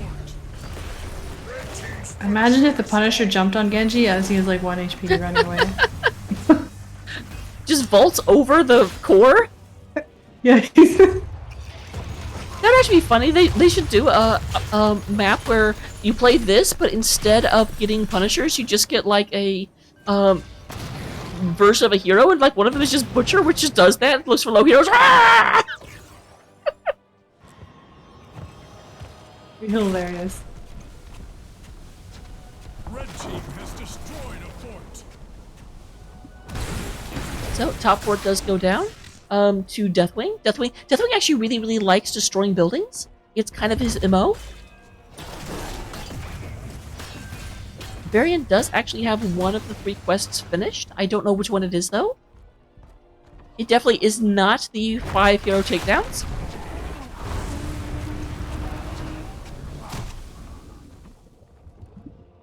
You want at the bottom, we do have Clouded Mines. Go ahead and picking up the Spear Camp. The Kajra Camp, if you want to be technical. And it does look like they're moving over here in order to take this other Shaman Camp. Oh, we're about to have a big something. Equal talent tiers. Well, no, actually, sorry. 13 versus 16. 14, 16, but... Yep, they do realize they don't want to fight into this. Definitely sort of move up top and go ahead and pick up this wonderful little Shaman Camp. By pick up, I mean destroy. Kind of the same thing with your Deathwing. There's a fight happening mid, but no, they get away. Alright, here comes a lot of things moving through. Shaman camps are meeting in top lane, however the top Shaman is actually dead, so it does look like the red Impaler camp is going to, or the red Shaman camp is going to triumph. Both teams just kind of orbiting around one another.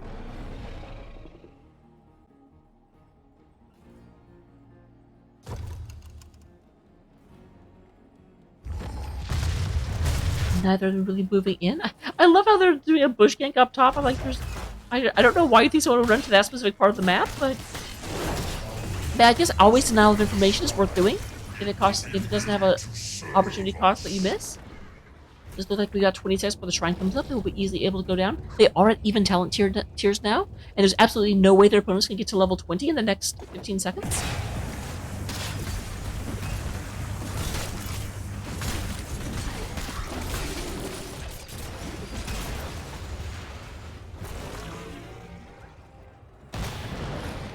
Alright, KC Court goes ahead and knocks people away. Homie scouts that out with herself.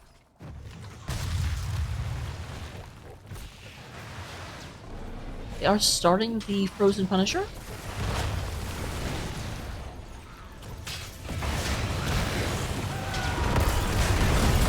Engage nice stun.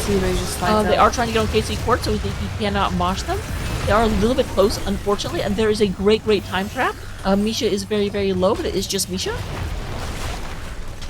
Brightwing did get her Z off on ETC right in time. So we have 34. If they're going to win this, they need to win it very, very soon. Track 6 is just being a big old barrier along one side. There goes Misha, a very, very, very weak variant. They're actually fighting into the swirling sands. Frozen Punisher is coming out. There's a kill onto Artanis. Track 6 goes right into the back line. Gets the kill on Varian.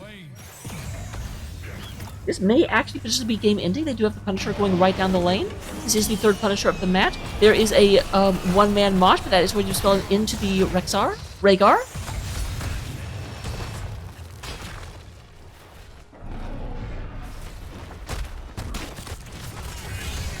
This is a Punisher that disables buildings, so it makes it really easy for them to siege, I think. Yep.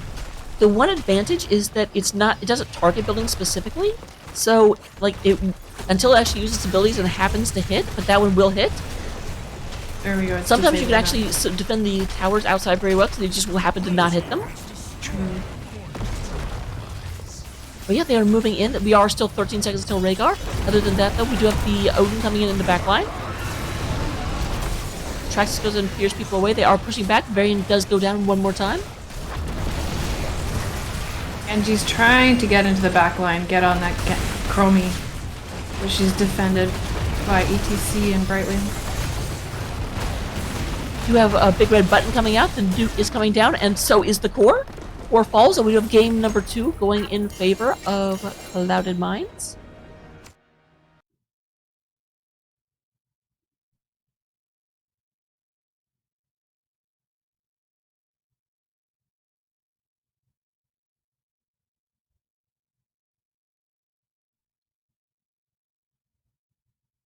So with that, would you go ahead and have, in terms of the final stats, first of all, pay attention to this kill count, 1 to 15. Like, I do definitely feel, the big problem they had is that they had a frontline aggressive comp going into a Mosh and into a Deathwing. So, it's like they wanted to go in, but they couldn't go in together, but they're all melee. And all melee into Tychus as well, where he wants that. Does the percentage damage. They needed that Genji to be able to get into the back, but it was just so hard because Traxxas actually played very, like, far, not very far back, but far enough back that Genji could not safely get back there without getting mauled by a dragon. And of course, Traxxas did go the melee build because they were laning into Rexxar. And that's what you do. Just avoid this. But with that, we'll go ahead and look at the healing. We have Brightwing winning the healing numbers slightly, followed up by Rhaegar. Tychus does come in with 47,000, followed up by 41,000 on the Traxxas and 39,000 on that Chromie. In terms of the soak, we do have Deathwing out-soaking the Rexxar slightly. So with that, here is the talent page. If there's any of them you want to look at, want to copy, want to politely contend, feel free.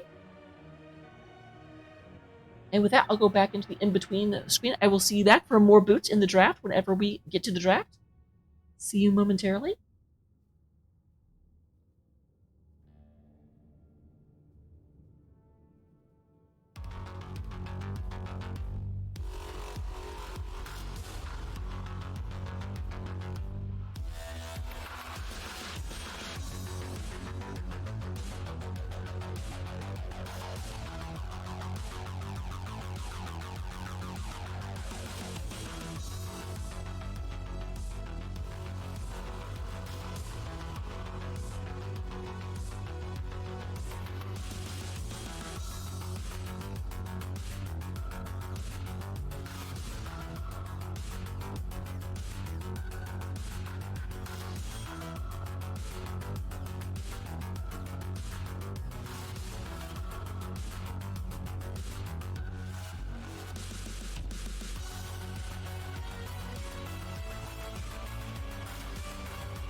All right, we are back for game number 4 between Brickhouse and Clouded Mines. You might notice something when you look at the what's happened so far. Every single time someone picks a map, the other person wins, so we just keep going back and forth because both teams want first pick. So the next map is going to be Cursed Hollow. That means if Brickhouse actually wins this, the last map will have to be either Tomb of the Spider Queen or Alterac Pass. We'll have just about exhausted the map pool, which is super exciting. This is one of the things I've always said, we should have an 11 map pool just so we have the option for best of 7s. What? Cursed Hollow, kind of a little bit similar to Garden of Terror, in that there's a point that comes up that you have to keep your opponents off for about 10 seconds. It's even a little bit more like flash decisive, so I do expect to see a lot of like globals on this map. I expect to see, this is actually one of the few maps where you can't have a roving 4-man, you kind of have to go into 3 lanes, because the map is just too big. So, we'll go ahead and see that. And look forward to it. I'll go until the casters are ready.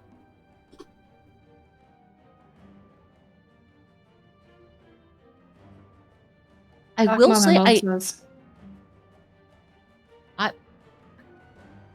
I would absolutely. I've actually got a wine cooler behind me. Which I'm craving a mimosa. Either a regular one or the lychee. Like there's actually, or just any would do. You have wine behind you? I do.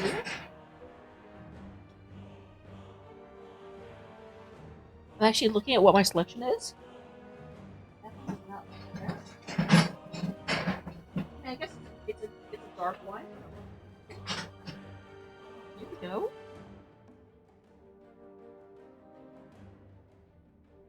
This is a Chardonnay.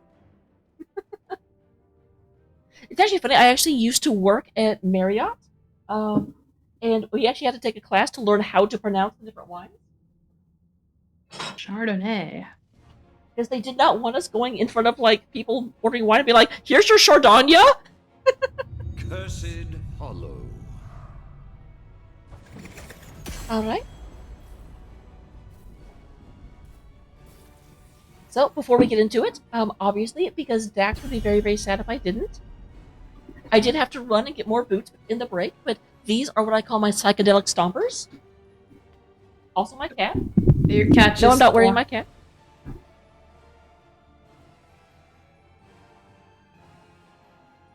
I actually can't see. I'm showing you. Cat.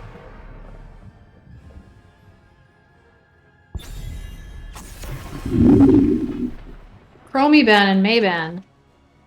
They So don't want May still being banned out every single round, but it does seem like the Brickhouse actually changes up what they're doing a little bit more.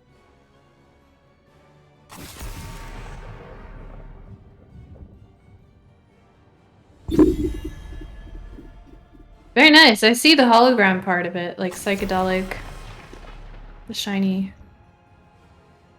I really, really like those. They're extremely eye-catching. A little bit blinding in the sun. Duke first pick. This is Bug. Okay, interesting. We have not seen a lot of Stukov up until now. It does get banned quite a bit, but they are going to go ahead and pick that up. Zesty is back for another game.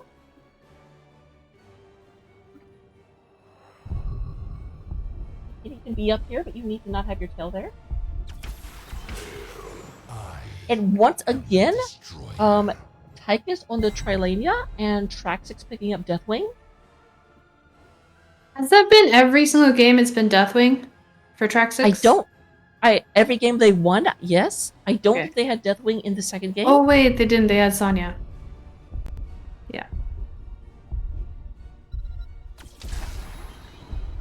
Janitor skin, Leoric. I like the animations for that skin. I don't know. I love the animations for that skin.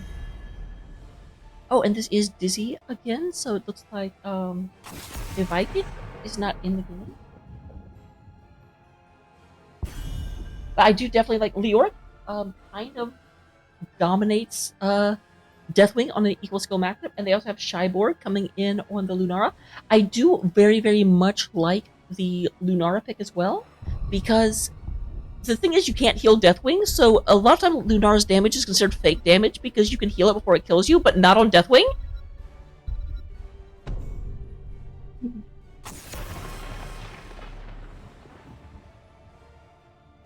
So he has to go and hope to find a, what are those things called? The regeneration orbs that drop off the wizard minions. I forget what their actual name is. We will forge a great destiny. Ruffian getting on Falset one more time.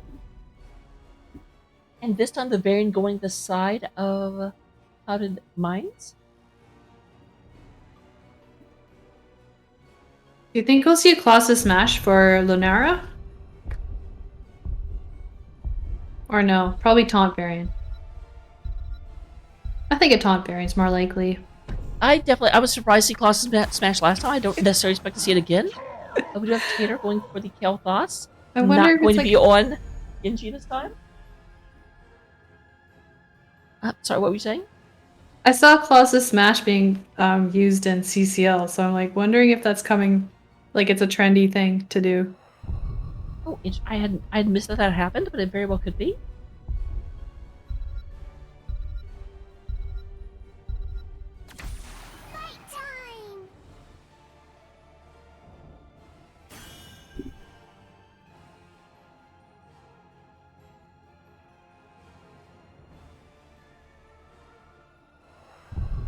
Alright, we do have Brightwing being picked up for Star Knight, same as last time. So one thing I will notice, or one thing I will point out, is that 4 of the 5 people on the side of Clouded Mines are actually playing their comfort picks. Because Trax is on Deathwing again, Ruffian's on Falstad again, Trilania is on Tychus again, and Star Knight is on Brightwing again.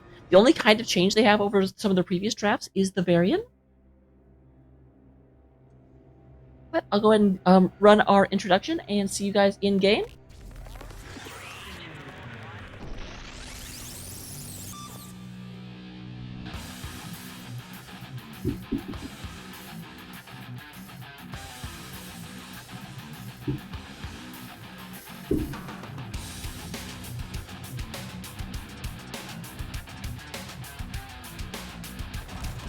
Prepare yourself for battle, heroes. Okay, that load actually happened faster than I was expecting, but we are into the game. If you want to go ahead and introduce the blue team.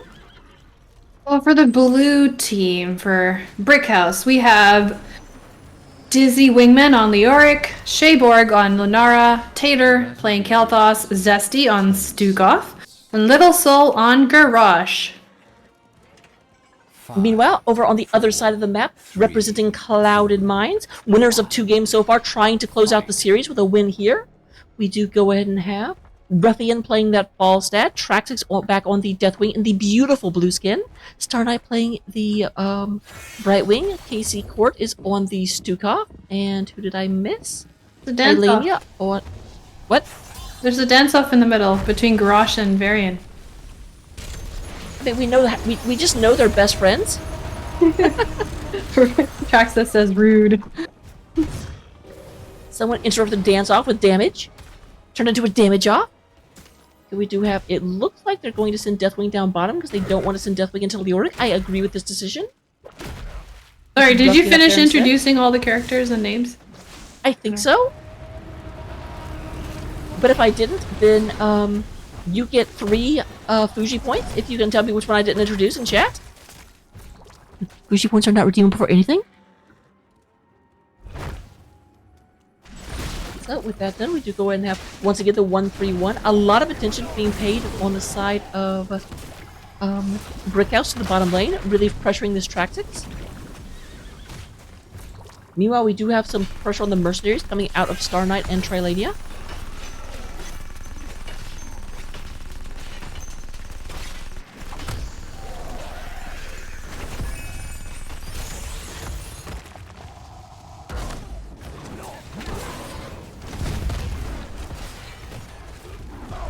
Alright, a lot of damage going in. We actually have... I made the mistake of looking at chat. Right when I did that, they went ahead and pressured. So we do have the first blood going over to the side of Brickhouse. Well on their way to making this a game 5. I probably shouldn't say well on their way. It's 1 kill. Don't go crazy, Fuji. Varian went for taunt. Oh, I should bring those up. Taunt Yep, we do have Varian. taunt coming out on the Varian. Well, it does look like DC Wingman has moved to the bottom in order to harass track 6. Definitely is going to be able to do a great job with that. Did go ahead and take Consume Vitality at level 1. Does not have the Drain talents just yet, but we'll be getting them shortly. And it's not W build for Falstad, it's Frequent Flyer stacks. Oh, that's interesting. We do have Dizzy Wingman going for Paralyzing Rage at level 4, not Neo Peasants. Yeah, that's different. Definitely not what I was expecting to see. It does look like we've got some mercenaries being picked up by Tater and Shyborg right now. Zesty is there as well, don't want to forget them.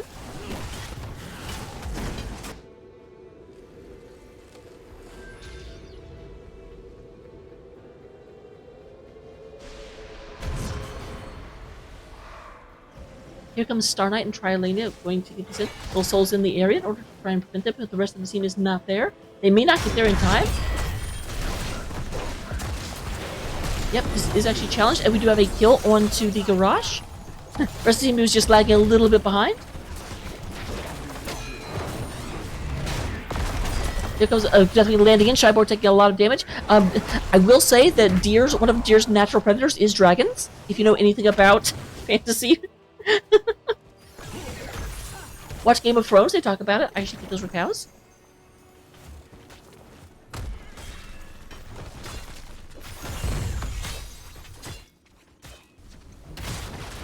So we do have Tater moving up in order to try and move into this track 6.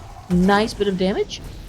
I do think that to a certain degree, because they could have waited for Lunar to get in range and just got a lot more damage, because the thing is, a lot of their damage is over time, but that doesn't matter because Deathwing, as I talked about before.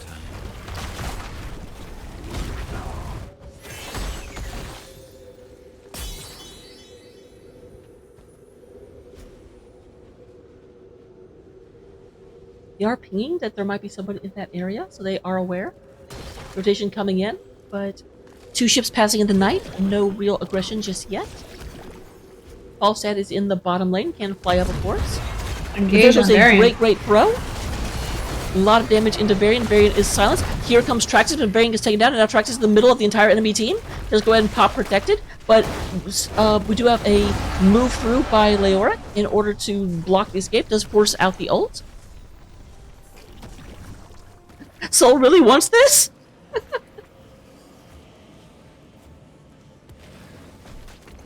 And we are at 1-1 in terms of curses. They aren't moving back down in order to get this soak at the bottom. Looks like Leo's trying to double soak mid and bot sometimes. Which is interesting, because again, he did not take Neil Peasant, so he'll have a hard time doing that.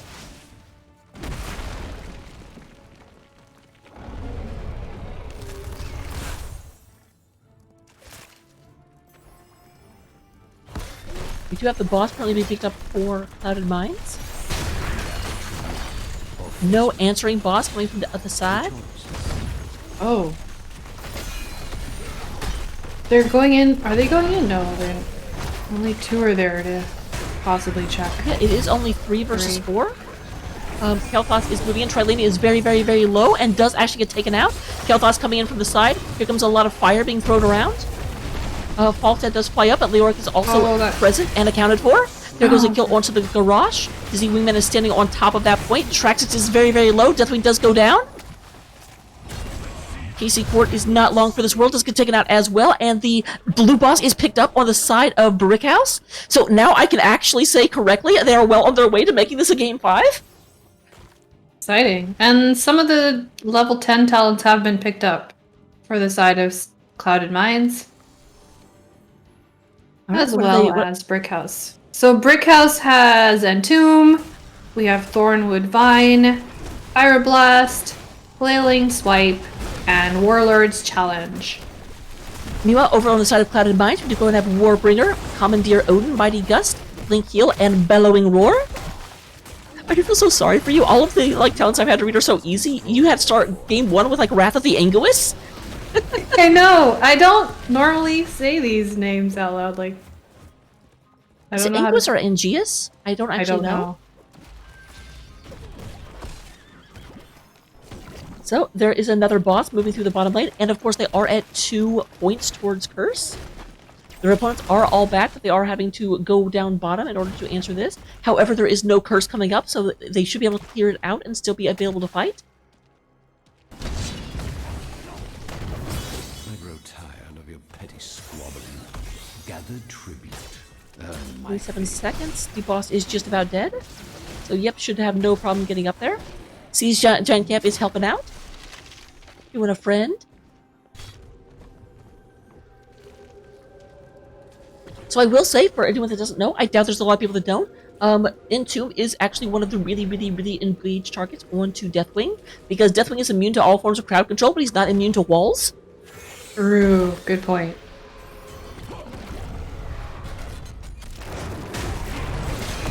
There's an engage there's going a on Brush. Yep, there was a taunt onto the garage. Entomb comes out, kind of isolates half the team away. Ruffian down to very low health. Little Soul is does need a little bit of healing before he can really run in there. Traxx is down to about half health right now. There is a silence coming up on the side of Varian. Traxx goes ahead and flies over the battlefield, is being slowly killed off. I don't know if they'll survive the poison damage. No. They do not. However, Little Soul also being taken out. Little Soul not long. There is Leoric coming in from the side. A lot of damage coming through. Those slows on the Qs do slow a lot of people down. KC Court getting very low. The Mighty Gust does move people away, but I don't know if it's going to be enough. Let's go ahead and rush onto the Ruffian, who will not survive. It's funny, when Varian got tossed into them, I thought Varian was going down, but instead, Garrosh died. Yeah, that is one of the things, because like Varian got tossed in, and Varian did eventually go down as well, but they just were very good. Garrosh was also a little bit lower from that initial engage. True. Traxx goes ahead and lands, but immediately gets focused down, and again is caught in the walls. Entomb. Walls, my natural predator! Oh.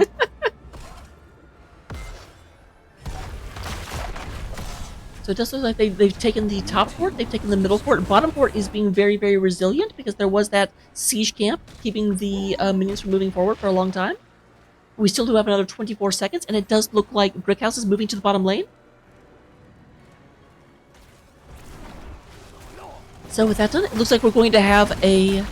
Oh, what is the term for when you win 3 championships in a row? Has destroyed a fort. A hat trick? We're going to have a hat trick on the first curse? Isn't hat trick 4? I don't know.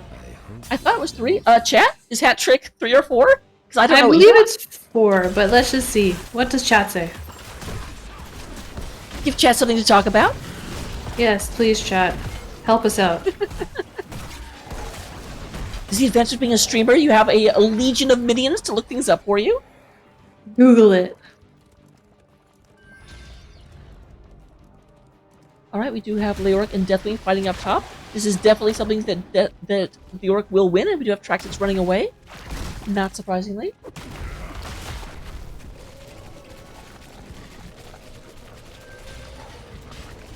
KC Court hanging out in the bushes, looking for a taunt target. Does go ahead and move out, gets stunned by the garage.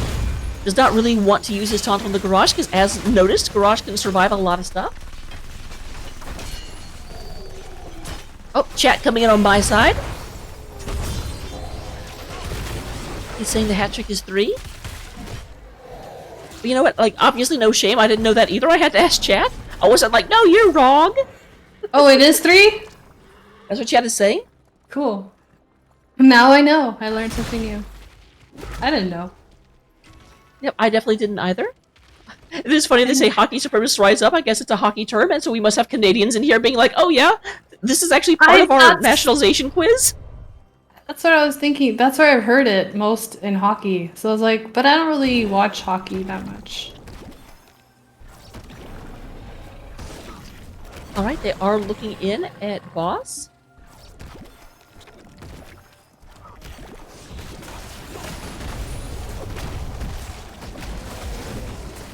going and moving into boss right now. The enemies are nearby. I do expect to see a gust come through in order to make this a actual competition at the end. They do have level 16s though. I think this is why they're actually willing to take boss even while all their opponents are still up. Here comes Traxix landing on the point. And there is indeed that gust.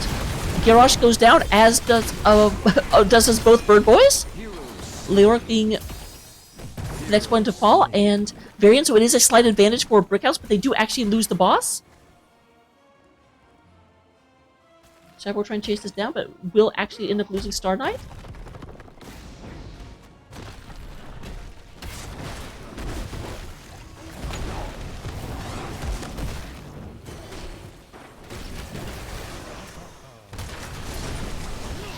Alright. Nice little stun hitting on. Oh, that's tragic. Sugov was just out of range to actually use his melee and just had to stand there and watch the boss punch things. Oh, but down here? Oh no, never mind. They're just picking up the purse. I saw Dizzy Wingman. Oh, he interrupted. There are 3 versus just Dizzy right now. Little Soul's moving in, as is Shybor. Varian is going to be the last one here, and they may just end up having to give this up. Nope, they are going to go ahead and pop Odin in order to contest this. There went a nice Traxix landing in. There comes the Pyroblast landing on the dragon. Oh, a second late on the Protect. And it does look like Triolana ends up being thrown into danger, but does get saved by a very timely blink from the Brightwing. Tries to take a lot of damage, but we do have Little Soul already down. Kel'Thas being chased down by this bird. This bird wants vengeance.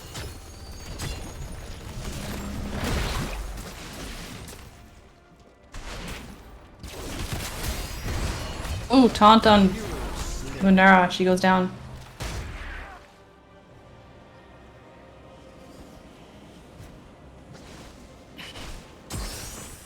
Alright, there's the second Curse Tribute coming out on the side of the house. They're looking at taking the boss now. I don't think they can contest. The death timer for Lunara is pretty long. I'm not sure. Yeah, they're just gonna give it and clear it.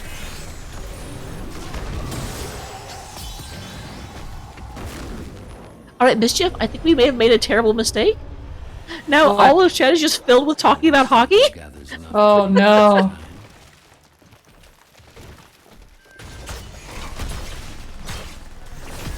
Alright, Lunara is coming back momentarily.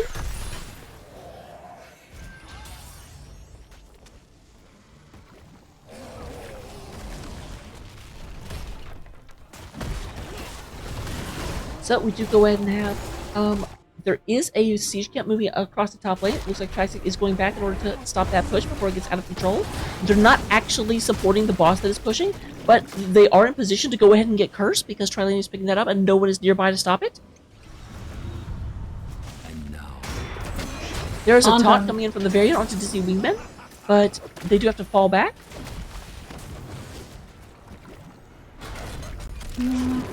Equal talent tiers. Now they just have to defend 3 lanes. Top is already taken care of.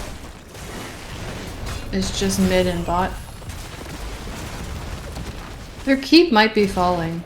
There's a catapult and lots of minions push pressuring, but there's a giant fight mid, so... If they can't really fall back very easily, it looks like... Actually, as I say that, they're falling back very easily. Because they realize bottom's gone if they don't clear. And that's their Bottom may be keep. gone regardless. But that's their keep. It was full health before, but... Versus a fort.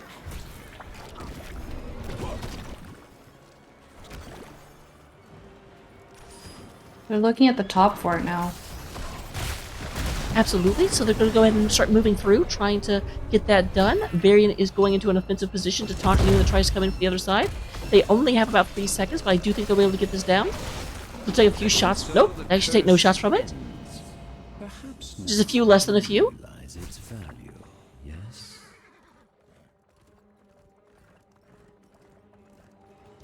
Their boss is up in 34 seconds. They're going for their bruiser first. Their opponents do have level 20 though, so they need to be careful. Definitely right now, Brickhouse is going to be looking for an engage before they can get their 20, although they have a very small window to get it.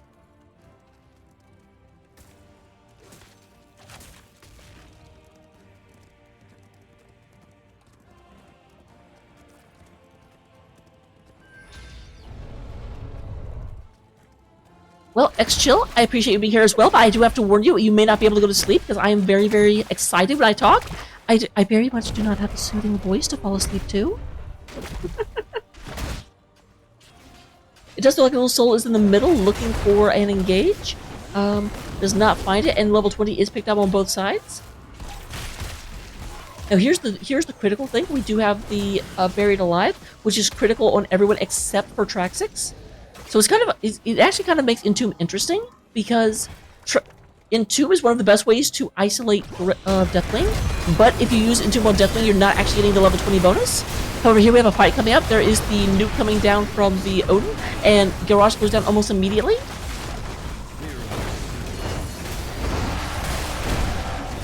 Great engage. This is going to be very, very problematic for Brickhouse. Looks like Stukov. Oh, he went down. Traxix does get chased down by that flying meatball. But unfortunately, it's only Shyborg that is still alive.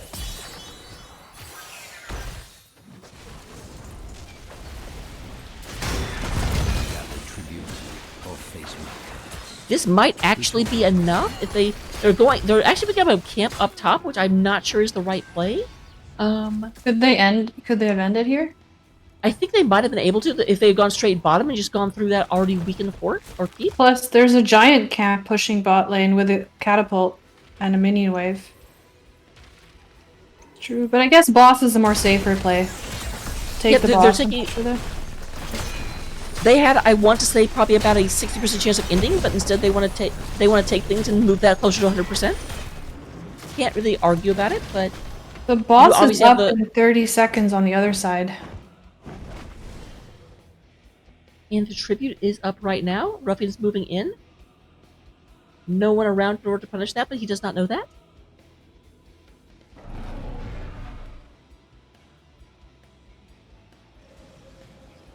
They're just gonna go right ahead and pick up the tribute, maybe start the boss now in 4 seconds. Not sure if they'll have time to take it. Oh, they're going to Bruiser first. Okay. If they want to keep Brickhouse having to run around cleaning lanes. True. Keep the pressure up. So getting that, and now they're moving down to boss. Invisible Friends is picked up by the Brightwing. Now, Brickhouse have to know they're on boss, but they have to kind of, if they try and move down here, but it looks like they are trying. They're going to have Vilric up here, but everyone else is moving into the area in order to contest this. Boss is almost dead, though. Or face my curse. The choice. No, but it looks like they decided not to fight over boss. They're going to stay back here and give them a second tribute. They know this will not be cursed yet.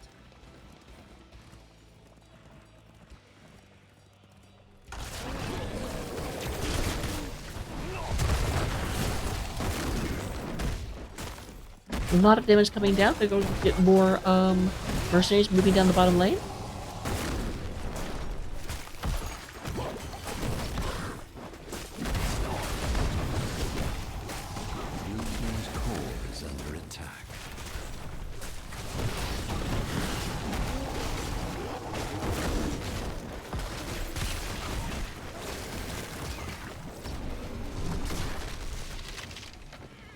All right. We do have the invisible members of the other team, except for Trilania.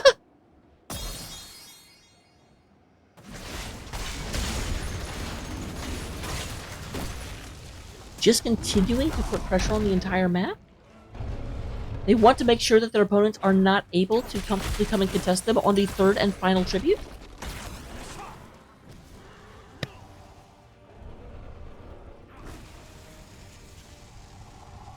Final tribute will be up north. Shall we see who gathers enough tribute this time?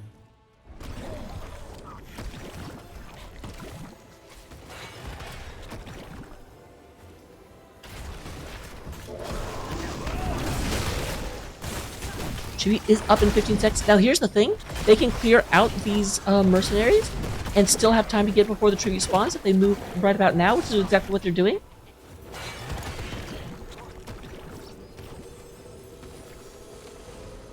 All invisible. Let's see if they don't need to be in any bushes for risk. Oh, they can see them. Yep, Varian did move around within range of the Wisp, so they knew at least where Varian was. Varian takes a lot of somewhat free damage before the engagement really starts. Odin is out.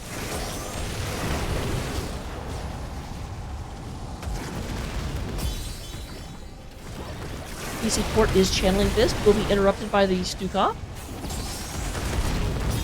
More damage to that Varian, but does get saved by Star Knight and the Blink Heal. Blink Heal really gives a lot of sustain to Brightwing. But this Odin's gotta be just about expired by now. Yep, done.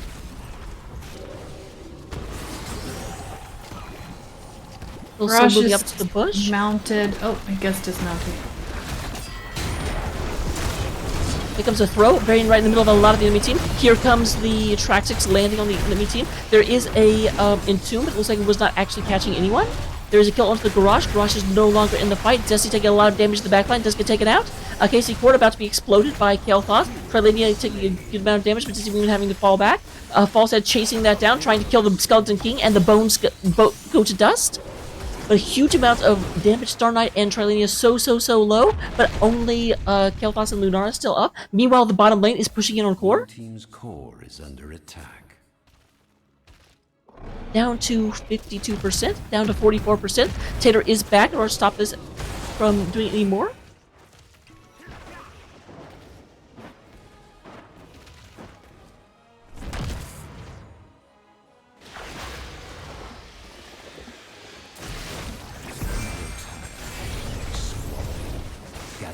Now this is about to be a 3 versus 2 as Dizzy Wingman comes back.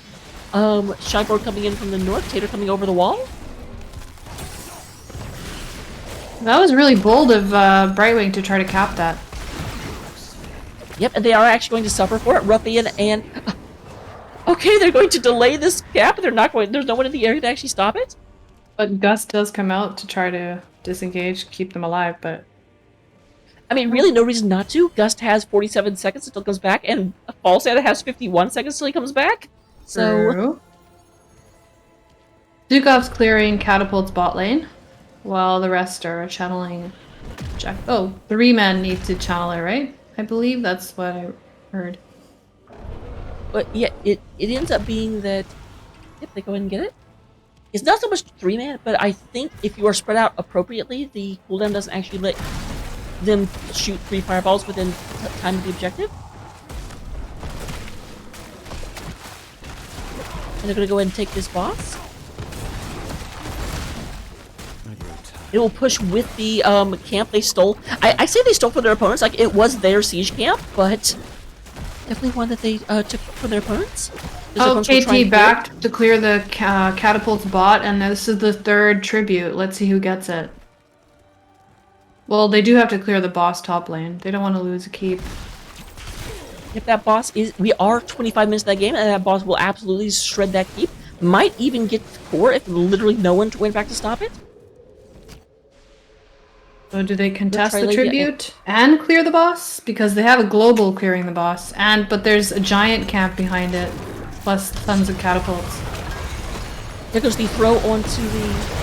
nice Entomb, actually keeping Trilania away. There's a silence onto the Varian. Varian having to get out of there. Is still alive, but out of the fight for the time being. Here comes Traxix flying over the battlefield. This is still 5 versus 4 in favor of Brickhouse. But Shyborg does get actually taken out by the Tychus. The boss is on core right now. I'm not going over there. I don't think boss will get core with that being there. But we do have the curse picked up on the side of Cloud of Mines. This may very easily be game. Looks like it.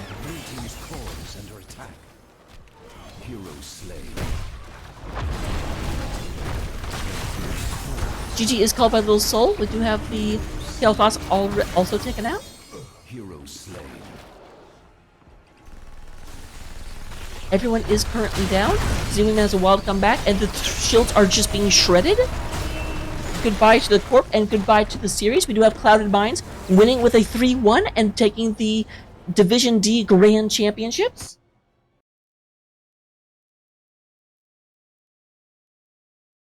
So first of all, let me go ahead and find out if we can get a interview.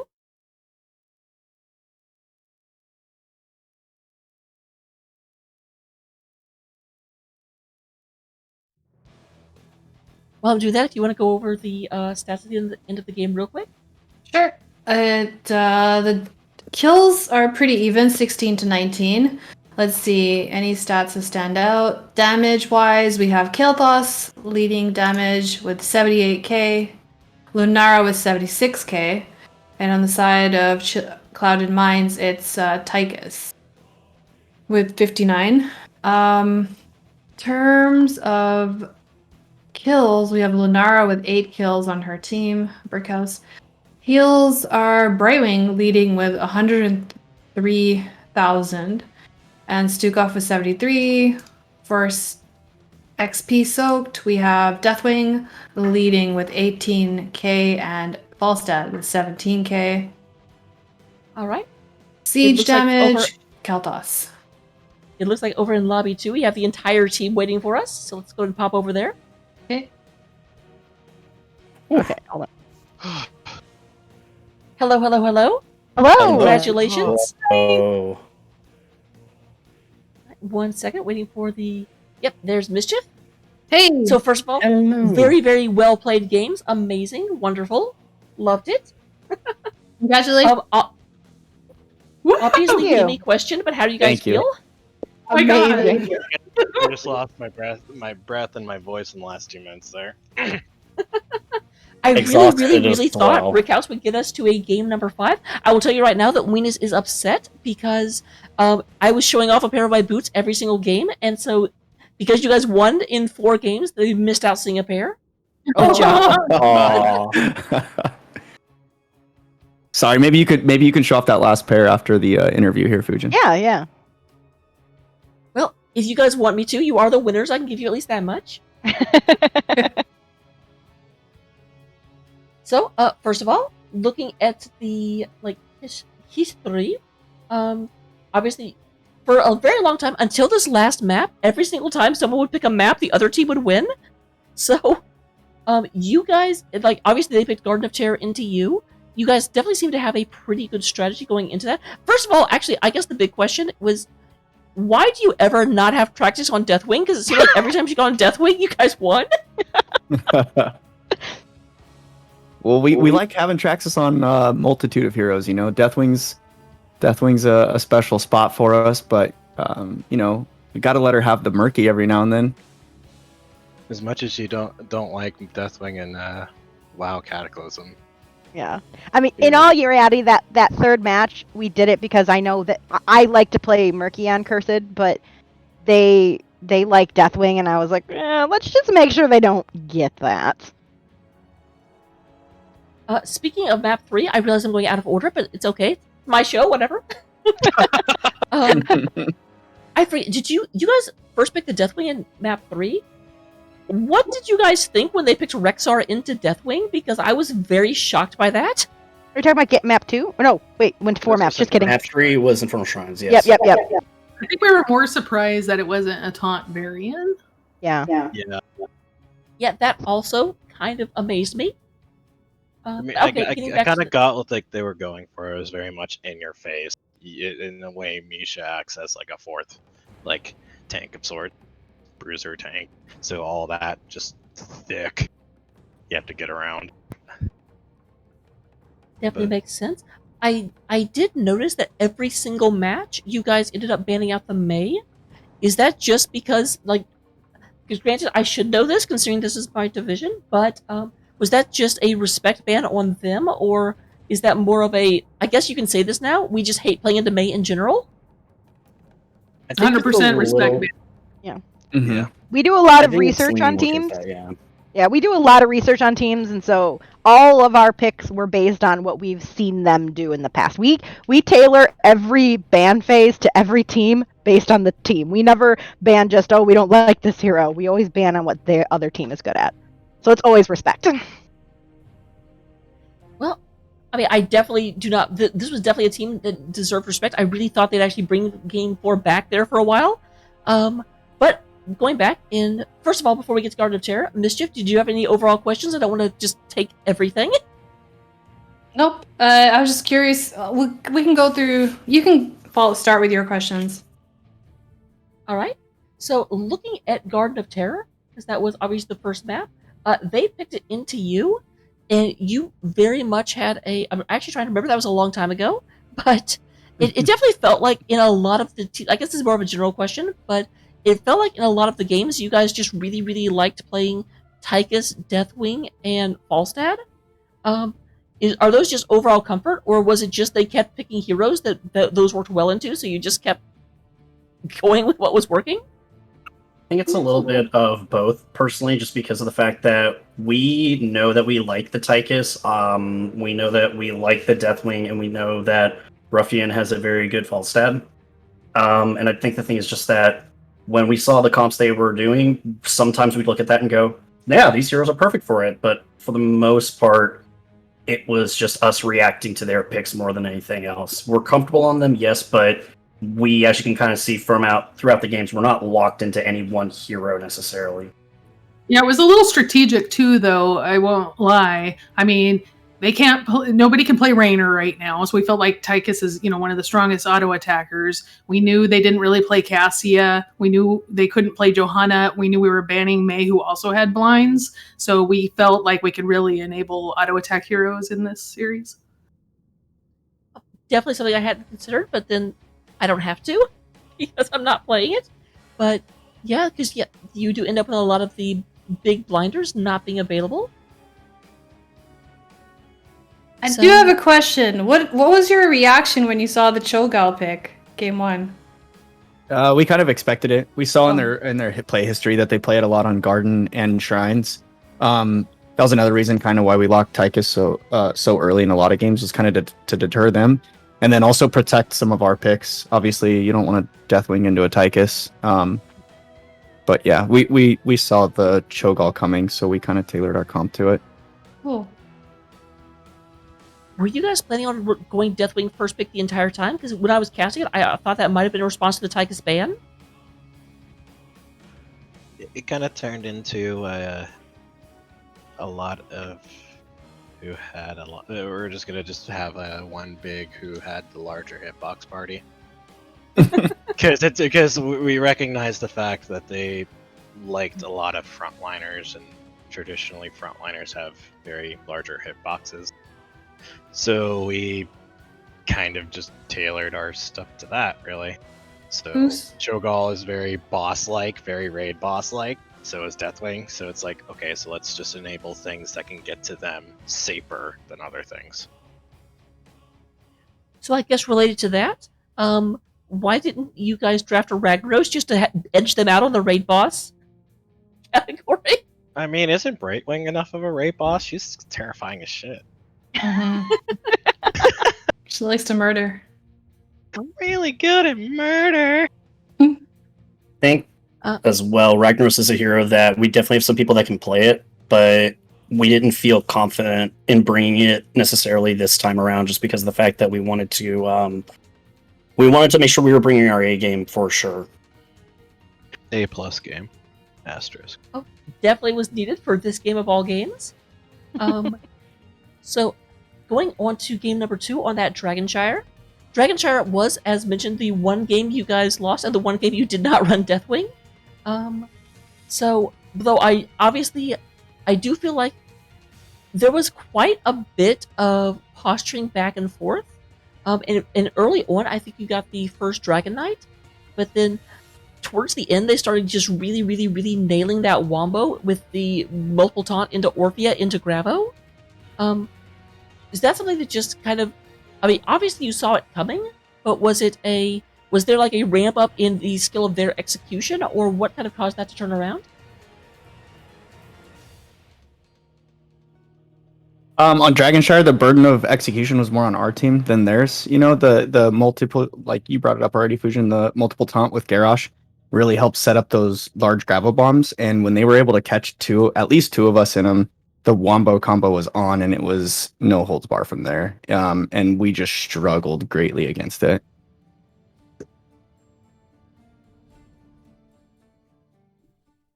definitely seemed to be what happened.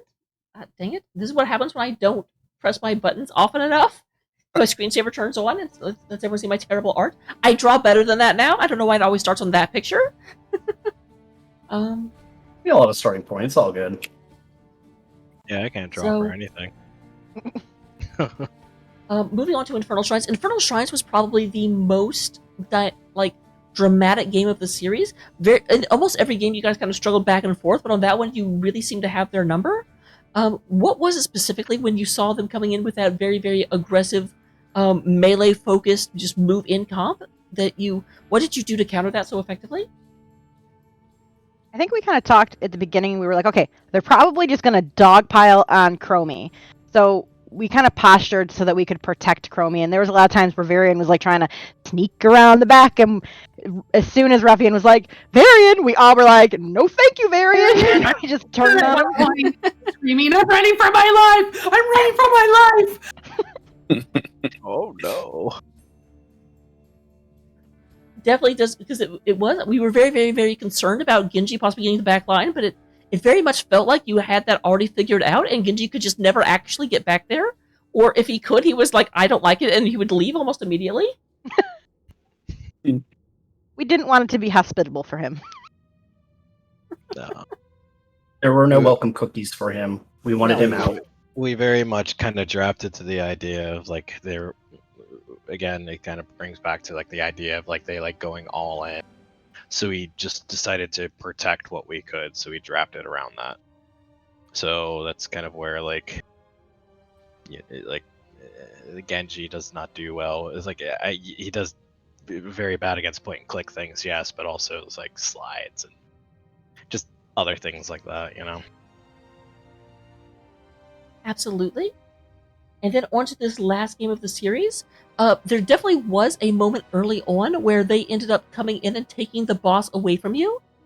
What were comms like in that moment, and what did you do in order to be able to kind of like restructure? And because it definitely did feel like the game started to slip away, and then you just grabbed it more firmly and ended up taking it back. Panic, absolute panic. It was a lot of like we just needed. That bad. It was like at an 8 out of 10. Yeah, on the panic scale, but we do a very good job of keeping each other calm when things like that happen. As a team in game, we do a really good job of like keeping each other level headed, pumping each other back up, regrouping and reanalyzing what's going on and how we're going to attack it. So we just continue to do that throughout that final game there. It was a lot of reassurance on each other's parts, and I think at the end of the day, what finished it and what kind of secured it was not like an individual person. It was very much like us all, like Casey said, rallying together. Like, just this is it. This is like, we can do this. We don't have to back down. We can just go in. We can do this. There's a lot of that. We really made a lot of mistakes in that game, though, on Cursed Hollow. They were a very tough opponent, for sure. Yeah. They got greedy a couple times and paid for it, but luckily we were able to kind of come back from it. Yeah, they definitely deserved the place that they were in. Mm-hmm. Yes, being number one, winning it all, they definitely deserve to be in the spot that they're in. Mm-hmm. And we knew that walking in, and it was honestly very terrifying to face that kind of like everyone loves to see the Titan versus Titan kind of analogy in a game, but like it was tough. No, absolutely. So, did you have any questions for them, Mischief? Who's your main shot caller for draft or macro or team fighting, engaging? I think in draft we kind of are a very collective, like we discuss it. Star is our like main. He makes the decisions, but this team is very good at like everyone gives their 2 cents, and then we just listen to whatever Star agrees with. Like Star, there'll be times where Ruffian will be like, "Let's go do the camp," and Star's like, "Yes, that." Or I'll be like, "We should do the boss," and Star's like, "Yes, that." So like everyone gives an opinion, but Star has to give his stamp of approval first. Nice. And then for team fights, it's a lot of 75 KC and 25 me because I am a former tank player. So it's very tough for me to not see what he's seeing too. So as a squishy little fairy dragon. There's also a lot of coordination between the assassins as well in the team fights. Like, I feel like we do just enough communication between each other that I know for me, at least as the Tychus player or as an auto attacker, I will try to make a call of like, okay, I'm about to do this ability on this hero. Like if I'm on Sylvanas and I've got mind control, I'll go mind control here and try to make calls like that as well. And everyone's just able to really coordinate well with one another. If we can't do something, we make that call and we pull back. I think there's just a great synergy between this team it's gotten us here because we've just gelled so well together. Mm. There's something to be said about, as it's terrifying to only have 5 people on your roster. It's very good to have like the same 5 people because we know exactly how we all work and how we operate. It's not like where like one person could kind of adjust how everything else goes. We're very good about learning how and understanding and recognizing how we all kind of move. So like if someone's going to posture a certain way, we know exactly this ability is going to happen. We're like, we need to know about like certain amount of vision for something, and you know, stuff like that. It's little like key things like that like you can get from just the same people playing with each other over and over and over and over. True. Yeah, absolutely. All right, Mischief, if you don't have anything else, I'll go ahead and turn it over to you 5 for the shoutouts that you absolutely deserve to be able to give. We start at the bottom with Lana. Go, Lana. Well, first and foremost to Mischief and Fujin, absolutely thank you so much for casting us. We always love getting our games casted, and you'll definitely keep it very entertaining every time we've seen you cast, so thank you so much for that. To Brickhouse, massive good games. Y'all gave us the fight of our lives. Well-deserved divisional champions. Y'all play like crazy, so great job there. Great games. That was tons of fun. Very scary sometimes, but tons of fun. To my team, I just want to say thank you for being awesome all season. Thank you, everybody, for being flexible with everything that's been going on. I know there's been schedule issues, there's been family lost, there's been all kinds of stuff that has gone on, so thank you for being flexible. Thanks to everybody in Division D and everybody in NGS as a whole. Without people wanting to come together to play this awesome game, without organizations coming together to want to have, you know, these kinds of events happening, we wouldn't be able to do this. So thank you to everybody there. And thank you to my mom, I guess. Love you, Mom. Love you, next Mom. I guess I'm next. Mom. So everything he said, because I'm not going to repeat it. This is a great series. I want to thank my team. This is my first season with them, and I feel like they scooped me up and I fit right perfectly into their little home. And I want to thank Tiger for recruiting me to this team. And then I want to thank my actual husband, because without his support, I would not be allowed to play. As opposed to your fake husband. I was just going to say, next I'd like to thank my hot husband, Root Beer Guy, for staying and watching us and being the first person to wish me a happy birthday. And yeah, that's all. Yeah, happy birthday, Drax. Right on thanks, time. I was just about to say, it's right on time now, so happy birthday! Happy birthday, Traxxas. Hey! We can clip that. You're next, Casey. Casey. Yeah, Casey, you're next. Yeah, echoing everything that everyone else already said. Big shout out to casters, NGS. Thank you guys for putting this league together. It's such a blast. I love playing this game, especially when I get to play in NGS with Clouded Minds. Shout out to our sister team, Clouded Minds After Dark, and the whole Clouded Minds group. Everyone in that channel is super fun and supportive.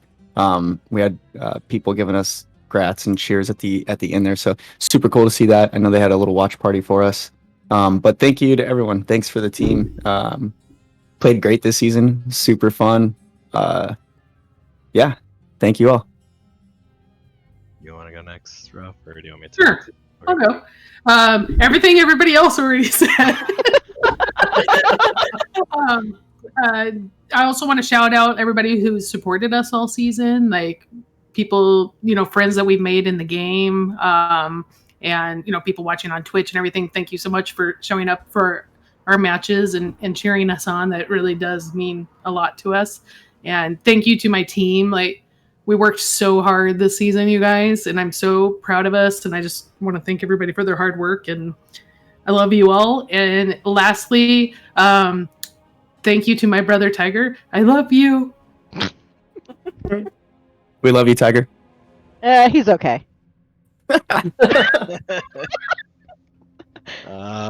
So I guess for me, obviously echoing what everybody else said. If you would like to see us play some more, you should check us out on the 29th for the charity event for NGS for St. Jude's. Everyone loves St. Jude's. Everyone wants to, you should come out and support it. Watch us play some more if you're into that. See how far we can go. And then, honestly, the only way that I can really do this properly is a toast to my team. My champagne bottle popped before I could fucking do this. Sorry, but the only way I can do this properly. Thank you guys for letting me be the shot caller. Thank you for supporting me with being the captain. It was not something that I was expecting to inherit and something to come up into, as I've played this game in this league since season 2. You've made my first season captaining very special and very hard to live up to. So I'm going to appreciate this for a very long time. So from the bottom of my heart, thank you. Yay! That was so sweet. Congrats. It was fun. Yay. Thanks, Fujin. And at the end of that, I was going to pop the champagne bottle, but I guess I can't do that now. I was prepping for it, and it just kind of popped 5 minutes in. I'm like, oh, okay. I guess I can't do that now. Should have brought it back up, but what do I know? A little too early there, Star. Story of my life. A little too early. Yeah. Oh my gosh. I was just really excited. I lost my voice for a bit.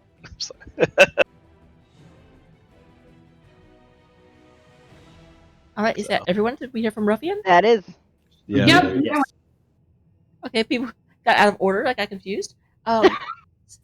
So, once again, very well deserved. Very much congratulations.